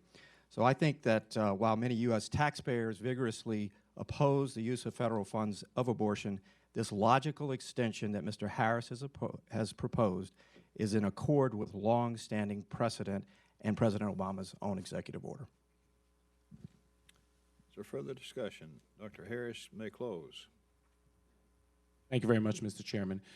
You know, with regard to this somehow extremely limiting abortion services, fact of the matter is there are only 4 multi-state plans in the whole United States that cover abortion, and only in 2 states. The other 48 states doesn't even, this limits in no way in 48 states. In fact, in Maryland, there are 8 plans on the multi-state, 8 multi-state plans offered. None cover abortion, but we have 53 other choices on the individual exchange. This in no way limits choice in any significant way, certainly not extremely. With regards to what our taxpayers expect, 70% of taxpayers say they don't think federal tax dollars should be used to pay for abortion. And that includes people who are pro-choice, people who are pro-life. They just don't want the federal government tax dollars involved. That's all this says. You don't use federal tax dollars to administer these plans, just like we have for FEHBP for years under the Smith Amendment. I move the amendment. Question is on the Harris Amendment. All in favor, say aye. All opposed, say no. No. The ayes seem to have it. The ayes have it. The amendment is agreed to. Mr. Quick. Roll call is requested. Is there sufficient show? Clerk will call the roll. Mr. Adderholt. Mr. Adderholt, aye. Mr. Amadei. Mr. Amadei, aye. Mr. Bishop. Mr. Bishop, no. Mr. Calvert? Mr. Calvert, aye. Mr. Carter? Mr. Carter, aye. Mr. Cole? Mr. Cole, aye. Mr. Crenshaw? Mr. Crenshaw, aye. Mr. Cuellar? Mr. Cuellar, aye. Mr. Culberson? Mr. Culberson, aye. Ms. DeLauro? Mr. Dent? Mr. Dent, aye. Mr. Diaz-Balart? Mr. Diaz-Balart, aye. Mr. Farr? Mr. Fatah? Mr. Fatah, no. Mr. Fleischman? Mr. Fleischman, aye. Mr. Fortenberry? Mr. Fortenberry, aye. Mr. Frelinghuysen? Mr. Frelinghuysen, aye. Ms. Granger? Mr. Granger, aye. Mr. Graves? Mr. Graves, aye. Dr. Harris? Dr. Harris, aye. Ms. Hera Butler? Mr. Honda? Mr. Honda, no. Mr. Israel? Mr. Israel, no. Mr. Jenkins? Mr. Jenkins, aye. Mr. Jolly? Mr. Jolly, aye. Mr. Joyce? Mr. Joyce, aye. Ms. Capter? Ms. Capter, no. Mr. Kilmer? Mr. Kilmer, no. Ms. Lee? Mrs. Lowy? No. Mrs. Lowy, no. Ms. McCullum? Ms. McCullum, no. Mr. Palazzo? Mr. Palazzo, aye. Ms. Pingree? Ms. Pingree, no. Mr. Price? Mr. Price, no. Mr. Quigley? Mr. Quigley, no. Mr. Ridgel? Mr. Ridgel, aye. Mrs. Roby? Mrs. Roby, aye. Mr. Rogers? Mr. Rogers, aye. Mr. Rooney? Mr. Rooney, aye. Ms. Robo-Allard? Ms. Robo-Allard, no. Mr. Ruppersberger? Mr. Ruppersberger, no. Mr. Ryan? Mr. Ryan, no. Mr. Serrano? Mr. Serrano, no. Mr. Simpson? Mr. Simpson, aye. Mr. Stewart? Mr. Stewart, aye. Mr. Valadeo? Mr. Valadeo, aye. Mr. Visklosky? Mr. Visklosky, no. Ms. Wasserman Schultz? Ms. Wasserman Schultz, no. Mr. Womack? Mr. Womack, aye. Mr. Yoder? Mr. Yoder, aye. Mr. Young? Mr. Young, aye. Are there members who wish to be recorded or change their vote? Clerk will tally.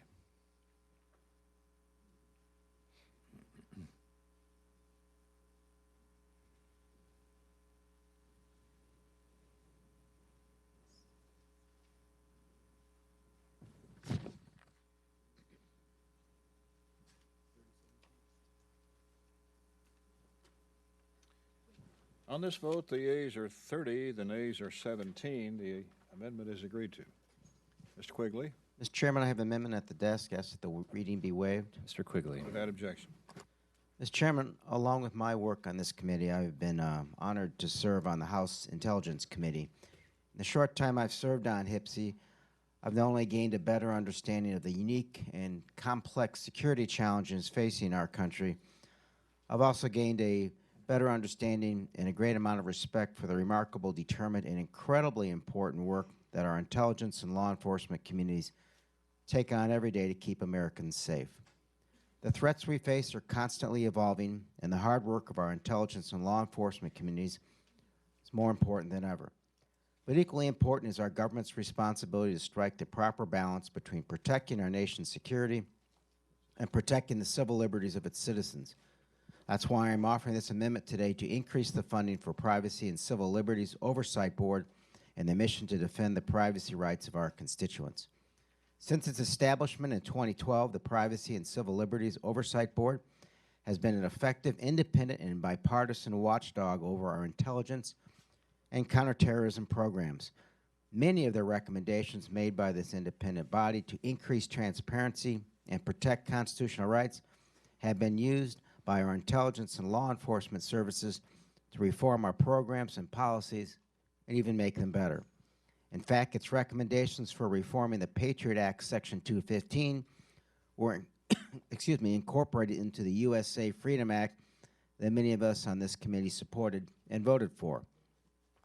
But despite the importance of this work, the bill we are facing up today underfunds this body by nearly $2 million. My amendment would simply increase the board's funding up to the budget request. As we face a continuing threat of terrorism and seek new ways to protect Americans from harm, we in Congress have a responsibility to support increased transparency and accountability to also ensure the protection of privacy rights. We can do that by making sure the Privacy and Civil Liberties Oversight Board is funded appropriately. Chairman Crenshaw. Well, I appreciate the gentleman's commitment to civil liberty. I think we all share that. But I have to oppose his amendment because what it does is adds $1.8 million to this board. It's not offset by any dollars, so it violates the 302Bs, number one. And number two, this is a board that has fewer responsibilities, it has fewer employees now, and so we funded them at $8.3 million instead of the president's request of $10 million. They'll do just fine with the money they have, so I urge a no vote on this amendment. Mr. Quigley, you may close. I urge its support. Thank you, Mr. Chairman. Question is on the Quigley amendment. All in favor say aye. All opposed will say no. No. Noes seem to have it. The noes have it and is not agreed to. Ms. Lowy.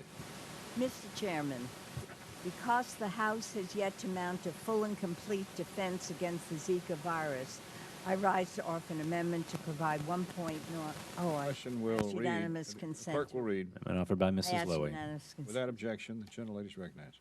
I rise to offer an amendment to provide $1.9 billion in emergency supplemental funding.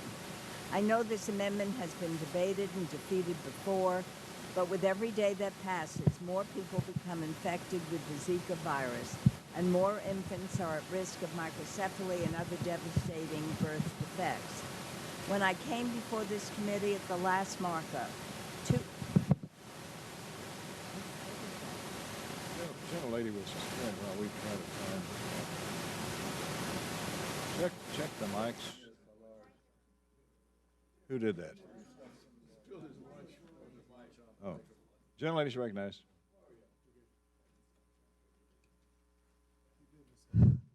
mine is good too?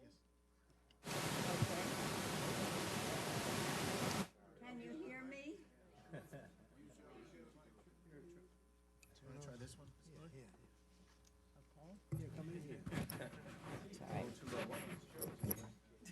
Okay, Joe. Subterfuge. Someone's messing with my mic. It's the vacuum cleaner. Okay. Mr. Chairman, the House has yet to mount a full and complete defense against the Zika virus. I rise to offer an amendment to provide $1.9 billion in emergency supplemental funding. I know this amendment has been debated and defeated before, but with every day that passes, more people become infected with the Zika virus, and more infants are at risk of microcephaly and other devastating birth defects. When I came before this committee at the last markup, 279 American pregnant women had acquired Zika. As of June 1st, the number is now 341. No more pregnant women should have to fear that a mosquito bite could end their pregnancy or prevent their child from living a full and healthy life. Robust resources are urgently needed to deploy medical countermeasures, care for affected mothers and children, and support multilateral efforts to stem the spread of Zika. If we don't act now and act with a full response, we will never fully combat Zika. Rather than work to counter this threat, House Republican leadership has delayed, so the administration was forced to redirect $589 million, mostly from emergency Ebola balances, to fund mosquito control, vaccine development, and other immediate efforts to respond to Zika. According to Dr. Fauci at the National Institutes of Health, the redirected funds allowed the U.S. to start work, but we can't finish what we need to do. The Republican bill that followed was a disingenuous attempt to throw a minimum amount at a serious and costly problem. It would provide only $622 million, less than a third of what is needed overall, and 1/6 of what the CDC needs to get the job done. This effort would drastically underfund public health departments, hamper efforts to expand mosquito control, and unnecessarily place millions of pregnant women at risk. Worse, by taking the money from Ebola efforts, it would weaken our efforts to eradicate that disease once and for all, and leave us vulnerable at a time when we're yet to complete commitments to fortify international public health systems or respond to outbreaks of either Ebola or Zika. This is irresponsible. It puts us behind the curve, wastes time, risks lives, will increase the cost of addressing Zika later instead of passing the full supplemental today. Don't take it from me. Listen to the experts. After passage of the House bill, CDC Director Frieden said, quote, "It's just not enough. It doesn't give Americans the protections they deserve, and with every day of delay, it gets harder to do this." In conclusion, if we don't meet the demands of Zika directly, we'll face its costs for years to come. Let's work together, my colleague, to address the seriousness of this threat with the response that it needs, the full $1.9 billion emergency request. Thank you, Mr. I rise in opposition to the gentlelady's amendment. As I've said many times before, we're as concerned as anyone else about this disease, especially if it affects some of our most precious and vulnerable populations. And that's why when the disease was first announced, we immediately wrote requesting the White House use the so-called Ebola funds of 2 years previous. That it's more than Ebola money. That bill back then, when we put money in the so-called Ebola account, that money was to be used for Ebola and other diseases. And so we asked the administration, go ahead and spend the money that's laying there. You got $4 billion. Go ahead and spend that money now so we can jump on this problem immediately. Well, it took them several months before they finally agreed and sent some $589 million to the problem. In the meantime, the House passed our bill to provide another $622 million available immediately for the rest of the fiscal year to fight this disease. And now the Senate's acted as well. They have a different number. We're going to go to conference in short order.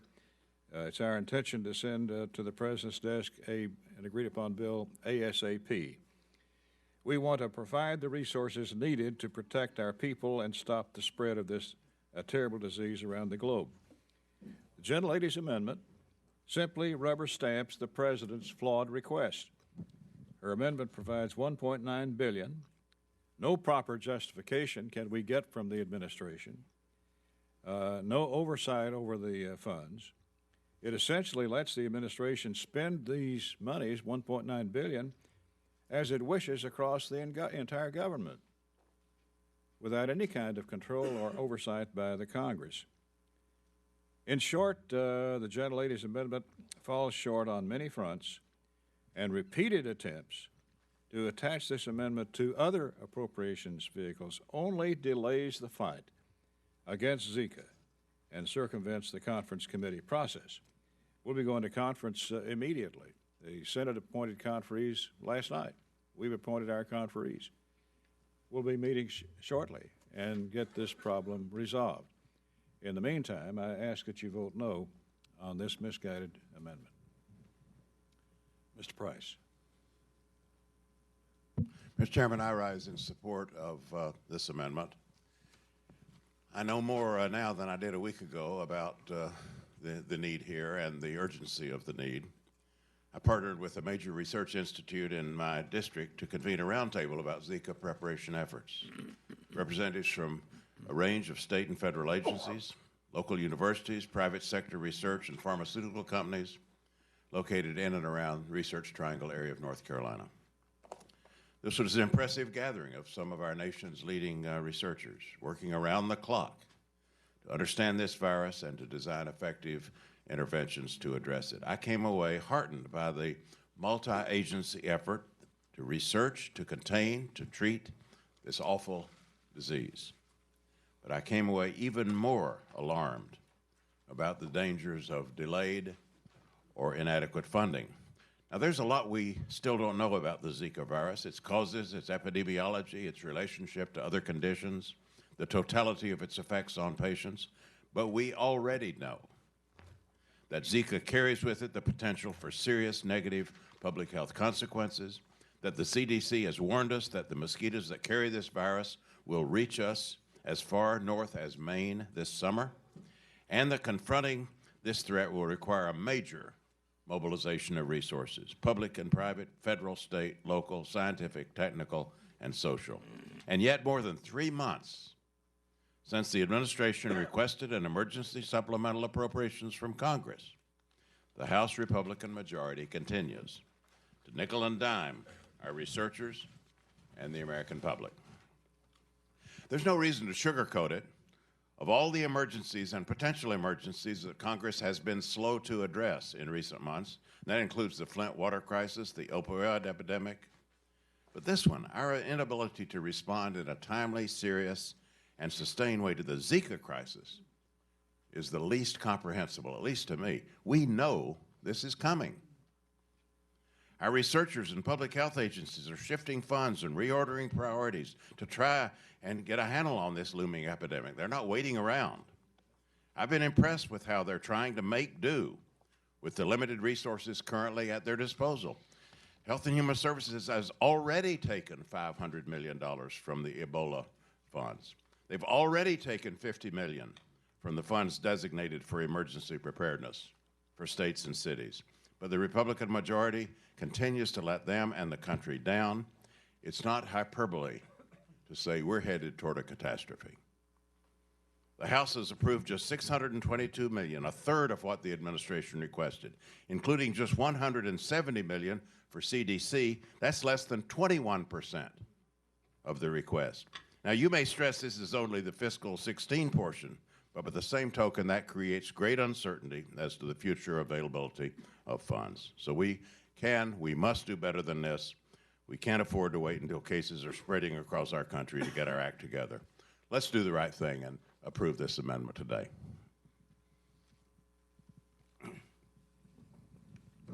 Health and Human Services Chairman Tom Cole.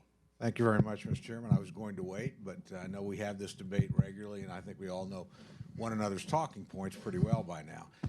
I do want to point out my friends on the other side continue to use apples and oranges comparisons.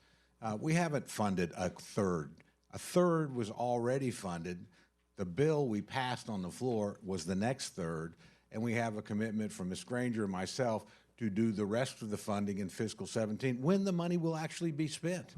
There's not a single thing that, quote, hasn't been done because of lack of money. As my good friend pointed out, things are already moving because they know the money is coming. Now, this idea that we're somehow diverting money from Ebola, really? I mean, the administration itself, in its budget, proposed $129 million out of that fund for a worthy cause, malaria suppression. But it tells you that that money was meant to be used over several years. It can be redeployed. It can also be replenished. We've learned a lot more. Ebola was a terrible thing, but it turned out not to be quite as bad because of quick action, quite frankly, as we expected it would be. And so we may well have overfunded. We may well have underfunded. We do not know. But there was more than enough money there to meet everything the administration wanted to do, with a commitment that the chairman made that we would replenish those funds and that we would move, which we have begun to do and which the Senate has done. So there will be a bill in relatively short order. It will be by nature bipartisan, and it will be funded. And if we find out we need more money next year, then I'm quite sure we will deploy more money next year. So I think the amendment, is honestly superfluous because I think these things are being done. So I would urge its rejection. You'll back my time. The gentleman before you yields. Certainly. Is the gentleman preparing the 017 bill as we speak? Yes, Mr. Chairman, we are. And as I've assured my friends before, particularly depending on what happens in your negotiation with the Senate, there will be hundreds of millions of dollars in that bill for Zika suppression. So we are building that into the base of the budget as we speak. The real difference here is we're paying for it. Our friends don't want to do that. This would count against our limit. I understand that. But it's not that things aren't being done and laid out on Zika. They are. You heard it from here. Gentlelady. Thank you, Mr. Chairman. There's an old saying that I think we would do well to learn from, and it's that the truth don't care who it tells. And I appreciate my friend's talking points, as he refers to them as. The reality is that the CDC, the FDA, the Department of Health and Human Services, NIH, all of the experts that are in the fight against Zika have consistently said, repeatedly, that they need action now, that they need the full $1.9 billion request, that the Ebola funds that are being transferred as a pay-for are inappropriately being used because we still need to continue to combat the Ebola virus. And the truth is that every time we meet in this committee and debate this amendment, more new Zika cases since the last time I stood up who have been diagnosed in my home state of Florida. The truth is that Florida now has more than 170 confirmed cases of Zika, including pregnant women, in the state of Florida. Now, if you've listened to my debate each time I've stood up in support of this amendment, you have noticed a marked increase in cases every time I stand up. We have the most cases in the country in the state of Florida, and sadly, the truth is we also now have 2 babies in the United States that have been born with microcephaly to Zika-infected mothers. And we know that those cases were contracted through traveling, but we also know that Zika is also contracted through sexual transmission. It's inexcusable and unacceptable that our friends on the other side of the aisle still refuse to accept the truth and to take action, real action, to stop the spread of this deadly virus in its tracks. We have bipartisan support for the President's full request, particularly from our colleagues in Florida. And on Monday, I held a roundtable discussion with local and federal health experts from the CDC, NIH, and the FDA, who thought it was so important that they participate for the full 2 hours, that they participated from Geneva at the conference that they were at. That's how critical it is that we get information out and that we make sure that we're taking care of this immediately. With all due respect, the reason that we adopt emergency supplemental requests is because it's an emergency. It is not treating something as emergent when you find a pay-for. Emergency means now, immediately. And yes, the chairman will say that these funds, because we're having to run these amendments in the regular fiscal year appropriations process, would not provide the funds immediately. The funds that the majority is providing run out September 30th. So we're not addressing this crisis at this point remotely, appropriately at all. And these are people who are frustrated because they know... Gentlelady yield? I'd be happy to yield. Did the gentlelady vote for the aid when we had it on the floor? I didn't, because it was not nearly enough. The gentlelady did not vote for that aid? No, because it was 1/3 of the president's budget request, which all the health experts in the administration who are combating Zika say is wholly inadequate and completely inappropriate to use funds from Ebola to pay for. That we had already begged the administration to transfer $589 million. Reclaiming my time, Mr. Chairman, what the gentlelady, what I do realize is that the administration has thoroughly and completely informed the majority over and over and over again of the details of their proposal, and the chairman knows it. Mr. Dent. Yeah, thank you, Mr. Chairman. I'd just like to remind the members that there's a conference committee that's been established to deal with Milcon VA bill and Zika. I suspect we could be meeting as early as next week to try to reconcile the differences between the Senate bill, the House bill, whether or not we pay for this. So I would just argue to all the members, we're going to get to this issue very, very quickly. And I suspect we're going to have this thing resolved before the end of the month. So just thank you. Ms. Granger. Mr. Chairman, I thank everyone for the attention. I met yesterday with Tom Frieden in my office from the CDC to ask for an update on what was happening. It was a very good update. It was very helpful. But I know you've worked from the time that we heard about that, this crisis, that you've worked toward that funding. I was glad to hear your report that it's moving as quickly as it can because we're all concerned. But to indicate that we as the majority are not concerned about it, are not pushing it, it's just absolutely incorrect. Gentlelady, you? Yes, sir. Early on in the discovery of the problem, I took a delegation from our committee to Brazil, and we met on the ground with not only Brazilian officials, but CDC people whom we'd already dispatched to Brazil. This is back in February, I guess it was. So we've been on this thing from the very beginning, and we were pleading with the administration, please use the money you already have in the Ebola account, which you have no plans for. Use that money now. We'll replenish it later if necessary. And they simply refused for a good long period of time, finally transferring a portion of that. So to say that we've not been on this is an absolute fabrication. Dr. Harris. Thank you very much, Mr. Chairman. You know, I returned from Puerto Rico last week. My daughter got married there on the Memorial Day weekend. Hey. And, you know, sure, was there concern? Yeah. And by the way, you know, to the gentlelady from Florida, the gentleman from New York, I think would beg to differ when you said that Florida has the most cases in the country. I don't think so. I think Puerto Rico has the most cases in the country for good reason. No, you said the country. And so I would just stand with the gentleman from New York that Puerto Rico is kind of the epicenter, and that's what they're going to say. But I went confident that everything that needs to be done is being done. The fact of the matter is, you know, I asked, and look, I respect Dr. Frieden a lot, but I think he ascribes to the Rahm Emanuel, you know, feeling that you never let a serious crisis go to waste. And he's using this to ask for monies that are not Zika specific. And you don't have to believe me, just look at the amendment in front of you. And you don't have to go beyond page 1. That says that this money is to prepare for and respond to Zika virus, other vector-borne diseases. By the way, there are hundreds of other vector-borne diseases, or other infectious diseases. There are 8 times as many other infectious diseases as vector-borne diseases. If this is for Zika funding, why doesn't it just say spend it on Zika? Well, for the same reason the Ebola bill didn't say just spend it on Ebola. They got it, actually on that bill, they probably got it right. Let's set up some emergency funding so we can actually use it for something else in case we don't need it for Ebola, which is exactly what was done.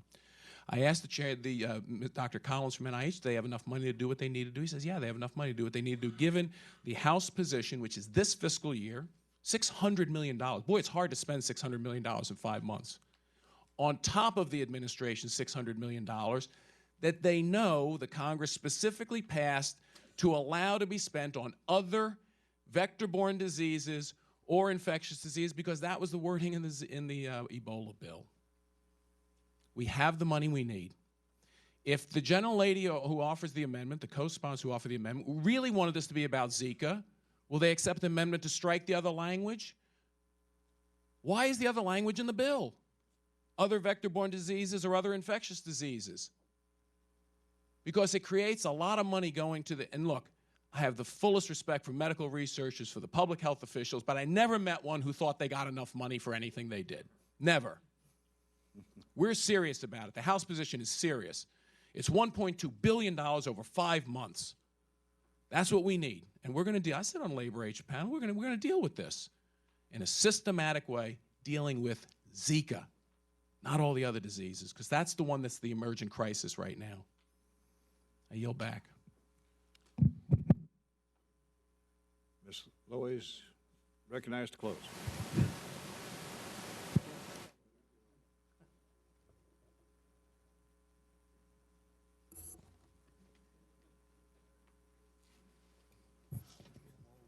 Before I close, I'd like to question my good friend, Dr. Harris. Would you support an amendment to strike all that other language? Is that what you're saying? As soon as we included in that amendment, bringing it down to this fiscal year, okay. the levels that to do what the House did, which I think was appropriate. This fiscal year, Zika only. Reclaiming my time. Dr. Harris and my good friend, Mr. Price, and I were both at a briefing this morning, and it was our understanding that the Zika virus is also transferred through saliva, which makes it another very important factor. Look, I'm not Dr. Frieden. I'm not Dr. Fauci. All I know is they have made it very clear that they're not asking for extra money. They have determined what they need now. And that was the request from Dr. Frieden and Dr. Fauci. You and I were at the NIH, as were several others on this committee. We met with them. We spent 4 hours there. There wasn't a, well, I think we need 1.1, 5.2. I mean, this was very clear. So in closing, I just want to may I just give a couple of more statistics. As of June 1st, 1,728 Americans have been infected with Zika, 618 travel-associated cases, and just another half a minute, Mr. Chairman. And as summer approaches, it is not only Florida, Texas, and the Gulf that are at risk. Multiple species of mosquitoes have been shown to carry the Zika virus. Together, they cover more than half of the United States. So I just want to say to my colleagues, we don't have a day to waste. We can keep debating this. I have great respect for my friend, Chairman Granger of the committee, but I think we have to deal with this now. This is what the professionals had created. 1.9 is another. I urge my support, your support for my amendment. The question is on the Lowy amendment. All in favor say aye. Aye. All opposed say no. Noes have it. The amendment is not agreed to. Recorded vote, Mr. Chairman. Recorded votes requested. Clerk will call the roll. Mr. Adderholt. Mr. Adderholt, no. Mr. Amadei. Mr. Amadei, no. Mr. Bishop. Yes. Mr. Bishop, aye. Mr. Calvert. Mr. Calvert, no. Mr. Carter. No. Mr. Carter, no. Mr. Cole. Mr. Cole, no. Mr. Crenshaw. Mr. Crenshaw, no. Mr. Cuellar. Mr. Cuellar, aye. Mr. Culberson. Mr. Culberson, no. Ms. DeLauro. Mr. Dent. Mr. Dent, no. Mr. Diaz-Balart. Mr. Diaz-Balart, no. Mr. Farr. Mr. Fatah. Mr. Fatah, aye. Mr. Fleischman. Mr. Fleischman, no. Mr. Fortenberry. Mr. Fortenberry, no. Mr. Feelinghuisen. Mr. Feelinghuisen, no. Ms. Granger. Ms. Granger, no. Mr. Graves. Mr. Graves, no. Dr. Harris. Dr. Harris, no. Ms. Ferrer-Butler. Mr. Honda. Mr. Honda. Mr. Honda, aye. Mr. Israel? Aye. Mr. Israel, aye. Mr. Jenkins? Mr. Jenkins, no. Mr. Jolly? Mr. Jolly, no. Mr. Joyce? Mr. Joyce, no. Ms. Capter? Aye. Ms. Capter, aye. Mr. Kilmer? Aye. Mr. Kilmer, aye. Ms. Lee? Mrs. Lowy? Aye. Mrs. Lowy, aye. Ms. McCullum? Aye. Ms. McCullum, aye. Mr. Palazzo? Aye. Mr. Palazzo, no. Ms. Pingree? Aye. Ms. Pingree, aye. Mr. Price? Aye. Mr. Price, aye. Mr. Quigley? Mr. Quigley, aye. Mr. Ridgel? No. Mr. Ridgel, no. Mrs. Roby? No. Mrs. Roby, no. Mr. Rogers? No. Mr. Rogers, no. Mr. Rooney? Mr. Rooney, no. Ms. Robo-Allard? Ms. Robo-Allard, aye. Mr. Rupersberger? Aye. Mr. Rupersberger, aye. Mr. Ryan? Mr. Ryan, aye. Mr. Serrano? Aye. Mr. Serrano, aye. Mr. Simpson? No. Mr. Simpson, no. Mr. Stewart? Mr. Stewart, no. Mr. Valadeo? No. Mr. Valadeo, no. Mr. Visklosky? Mr. Visklosky, aye. Ms. Wasserman-Schultz? Ms. Wasserman-Schultz, aye. Mr. Womack? Mr. Womack, no. Mr. Yoder? Mr. Yoder, no. Mr. Young? Mr. Are there Young, members no. who wish to be recorded or change their vote? Clerk will tally. Let the chair advise the committee that we have another piece of business after the conclusion of this bill relating to 302B, so don't leave. I thought it was a legislative pay raise.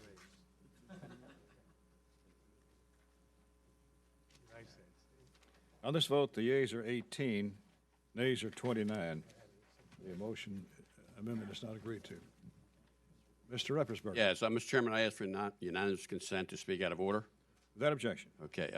The FBI headquarter project is an enormously important project for our country and the state of Maryland, with 2 sites currently under consideration in Prince George's County, Maryland, Greenbelt and Landover. Maryland is working together at the federal, state, and local level to put together the most competitive bids for our sites, and we're confident that we can win as long as the competition is fair. As we all know, the procurement competition is now underway with bids due to GSA by June 22nd. Congressman Hoyer and I and others in the Maryland delegation are concerned that midway through this procurement competition that GSA reduced the cost of relocating existing Springfield, Virginia GSA facilities by $150 million. It's unclear to me and others why GSA drastically changed its cost for relocating these facilities between January and early May of this year. We know the cost of relocating these facilities will be figured into the final cost of the Springfield, Virginia site, so we want to ensure that GSA has an accurate cost for these facilities. In addition, if GSA inaccurately estimates the cost of the relocation, that could lead to a request for additional resources from this committee. I hope that Chairman Crenshaw and Ranking Member Serrano will work with me. I've had conversations with both gentlemen, and they committed they will work with us on this project to ensure that this is a fair process and the GSA is not giving an unfair advantage to any site. Thank you. Are there further amendments? Mr. Serrano? Yes, just want to, if I may, tell the gentleman from Maryland that it is my intent to continue to work with you, Mr. Hoyer, and other people to see that fairness in the process is foremost, and that want to be helpful any way that I can. Are there further amendments? Mr. Chairman, let me just add my words of support. I've talked to all the people involved. We want to make sure that GSA goes through this process in a fair and reasonable way. And quite frankly, GSA sometimes doesn't always get it. If you might remember last year when the GSA came before us and said, we're going to build a new FBI building out in the suburbs somewhere, and it's not going to cost any money because we're going to trade that valuable piece of property we have downtown to some developer, and it'll just be no problem. But this year, when they came before our subcommittee, they said, we missed it. We need a $1.4 billion to complete that transfer. So they got a long way to go to convince this subcommittee that they're doing the right thing, that they know exactly what they're doing, and they're doing it in a fair and equitable way. So we'll work together. Will the chairman yield? Yes, sir. Perhaps they could learn a lot from the Department of Homeland Security's efforts to build a headquarters building at St. Elizabeth's Hospital. I agree. Are there further amendments? Hearing none, I recognize Mr. Fieldinghazen for a motion. Mr. Chairman, I move to favorably report the Financial Services and General Government Appropriations Bill for fiscal year 2017 to the floor. Question is on the motion. All in favor say aye. Aye. All opposed say no. The ayes have it. The motion is agreed to. Pardon me? Roll call vote is requested. Sufficient number. The clerk will call a roll. Question is on the motion. Mr. Adderholt. Aye. Mr. Adderholt, aye. Mr. Amadei. Mr. Amadei, aye. Mr. Bishop. Aye. Mr. Bishop, no. Mr. Calvert. Aye. Mr. Calvert, aye. Mr. Carter. Aye. Mr. Carter, aye. Mr. Cole. Aye. Mr. Cole, aye. Mr. Crenshaw. Aye. Mr. Crenshaw, aye. Mr. Cuellar. Aye. Mr. Cuellar, aye. Mr. Culberson. Mr. Culberson, aye. Ms. DeLauro. Mr. Dent. Mr. Dent, aye. Mr. Diaz-Balart. Mr. Diaz-Balart, aye. Mr. Farr. Mr. Fatah. Mr. Fatah, no. Mr. Fleischman. Mr. Fleischman, aye. Mr. Fortenberry. Mr. Fortenberry, aye. Mr. Fieldinghazen. Mr. Fieldinghazen, aye. Ms. Granger. Ms. Granger, aye. Mr. Graves. Mr. Graves, aye. Dr. Harris. Dr. Harris, aye. Ms. Vera Butler. Mr. Honda. Mr. Honda, no. Mr. Israel. Mr. Israel, no. Mr. Jenkins. Mr. Jenkins, aye. Mr. Jolly. Mr. Jolly, aye. Mr. Joyce. Mr. Joyce, aye. Ms. Capter. Mr. Kilmer. Mr. Kilmer, no. Ms. Lee. Mrs. Lowy. No. Mrs. Lowy, no. Ms. McCullum. Ms. McCullum, no. Mr. Palazzo. Mr. Palazzo, aye. Ms. Pingree. No. Ms. Pingree, no. Mr. Price. Mr. Price, no. Mr. Quigley. Mr. Quigley, no. Mr. Ridgel. Mr. Ridgel, aye. Mrs. Roby. Mrs. Roby, aye. Mr. Rogers. Aye. Mr. Rogers, aye. Mr. Rooney. Aye. Mr. Rooney, aye. Ms. Robo-Allard.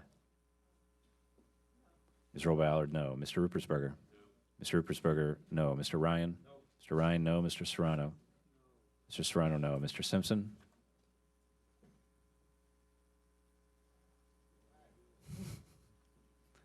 Mr. Simpson, aye. Mr. Stewart. Mr. Stewart, aye. Mr. Valadeo. Mr. Valadeo, aye. Mr. Visklosky. Mr. Visklosky, no. Ms. Wasserman-Schultz. Ms. Wasserman-Schultz, no. Mr. Womack. Mr. Womack, aye. Mr. Yoder. Mr. Yoder, aye. Mr. Young. Mr. Young, aye. Ms. Capter. Are there members who wish to be recorded, Ms. Capter? Ms. Capter, no. Are there other members who wish to be recorded or change their vote? Clerk will tally.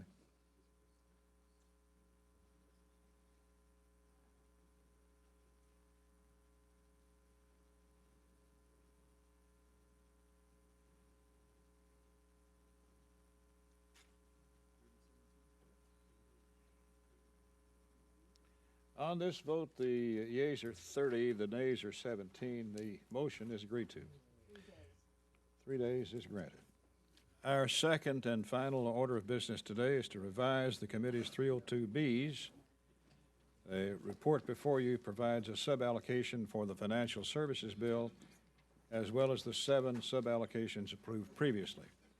We intend to continue moving forward with our appropriations work, and this report will allow the bills we've already approved to be brought to the floor. We'll continue to draft appropriations bills and update these numbers as we go along. I ask for your support. Ms. Lowy?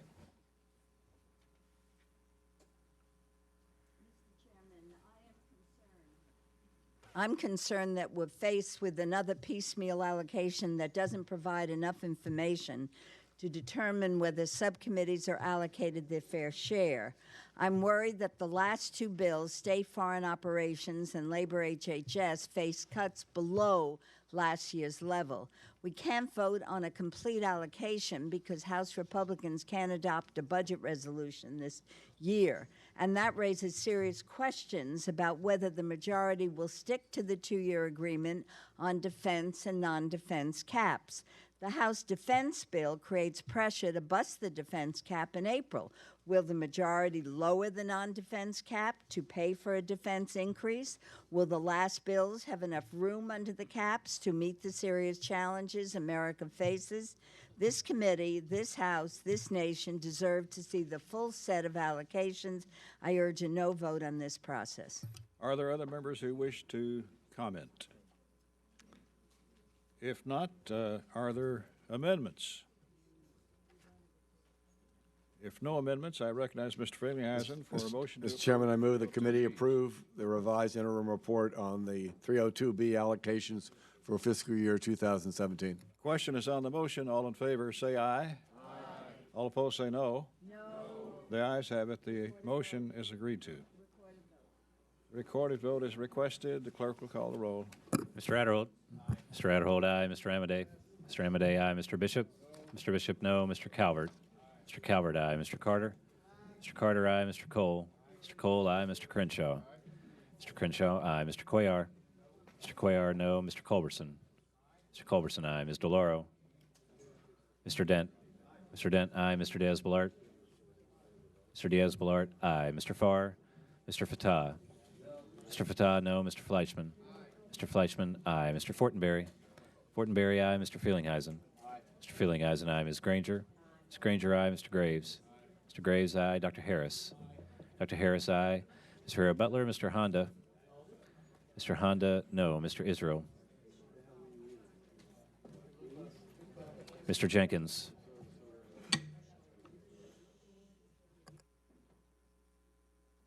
Mr. Jenkins. Mr. Jenkins, aye. Mr. Jolly. Mr. Jolly, aye. Mr. Joyce. Mr. Joyce, aye. Ms. Capter. Ms. Capter, no. Mr. Kilmer. Mr. Kilmer, no. Ms. Lee. Mrs. Lowy. No. Mrs. Lowy, no. Ms. McCullum. Ms. McCullum, no. Mr. Palazzo. Mr. Palazzo, aye. Ms. Pingree. Ms. Pingree, no. Mr. Price. Mr. Price, no. Mr. Quigley. Mr. Quigley, no. Mr. Ridgel. Mr. Ridgel, aye. Mrs. Roby. Mrs. Roby, aye. Mr. Rogers. Aye. Mr. Rogers, aye. Mr. Rooney. Mr. Rooney, aye. Ms. Robo-Allard. Mr. Robo-Allard, no. Mr. Rupersberger. Mr. Rupersberger, no. Mr. Ryan. Mr. Ryan, no. Mr. Serrano. Mr. Serrano, no. Mr. Simpson. Mr. Simpson, aye. Mr. Stewart. Mr. Stewart, aye. Mr. Valadeo. Mr. Valadeo, aye. Mr. Visklosky. Mr. Visklosky, no. Ms. Wasserman-Schultz. Ms. Wasserman-Schultz, no. Mr. Womack. Mr. Womack, aye. Mr. Yoder. Mr. Yoder, aye. Mr. Young. Mr. Young, aye. Are there members who wish to be recorded or to change their vote? Clerk will tally.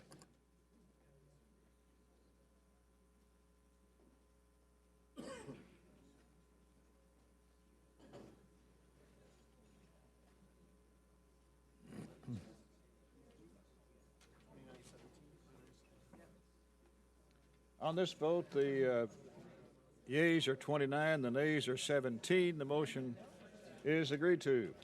I ask unanimous consent that the staff be given the authority to make technical and conforming changes to the items approved today. With that objection so ordered, if there's no further business, the committee stands adjourned. Congratulations.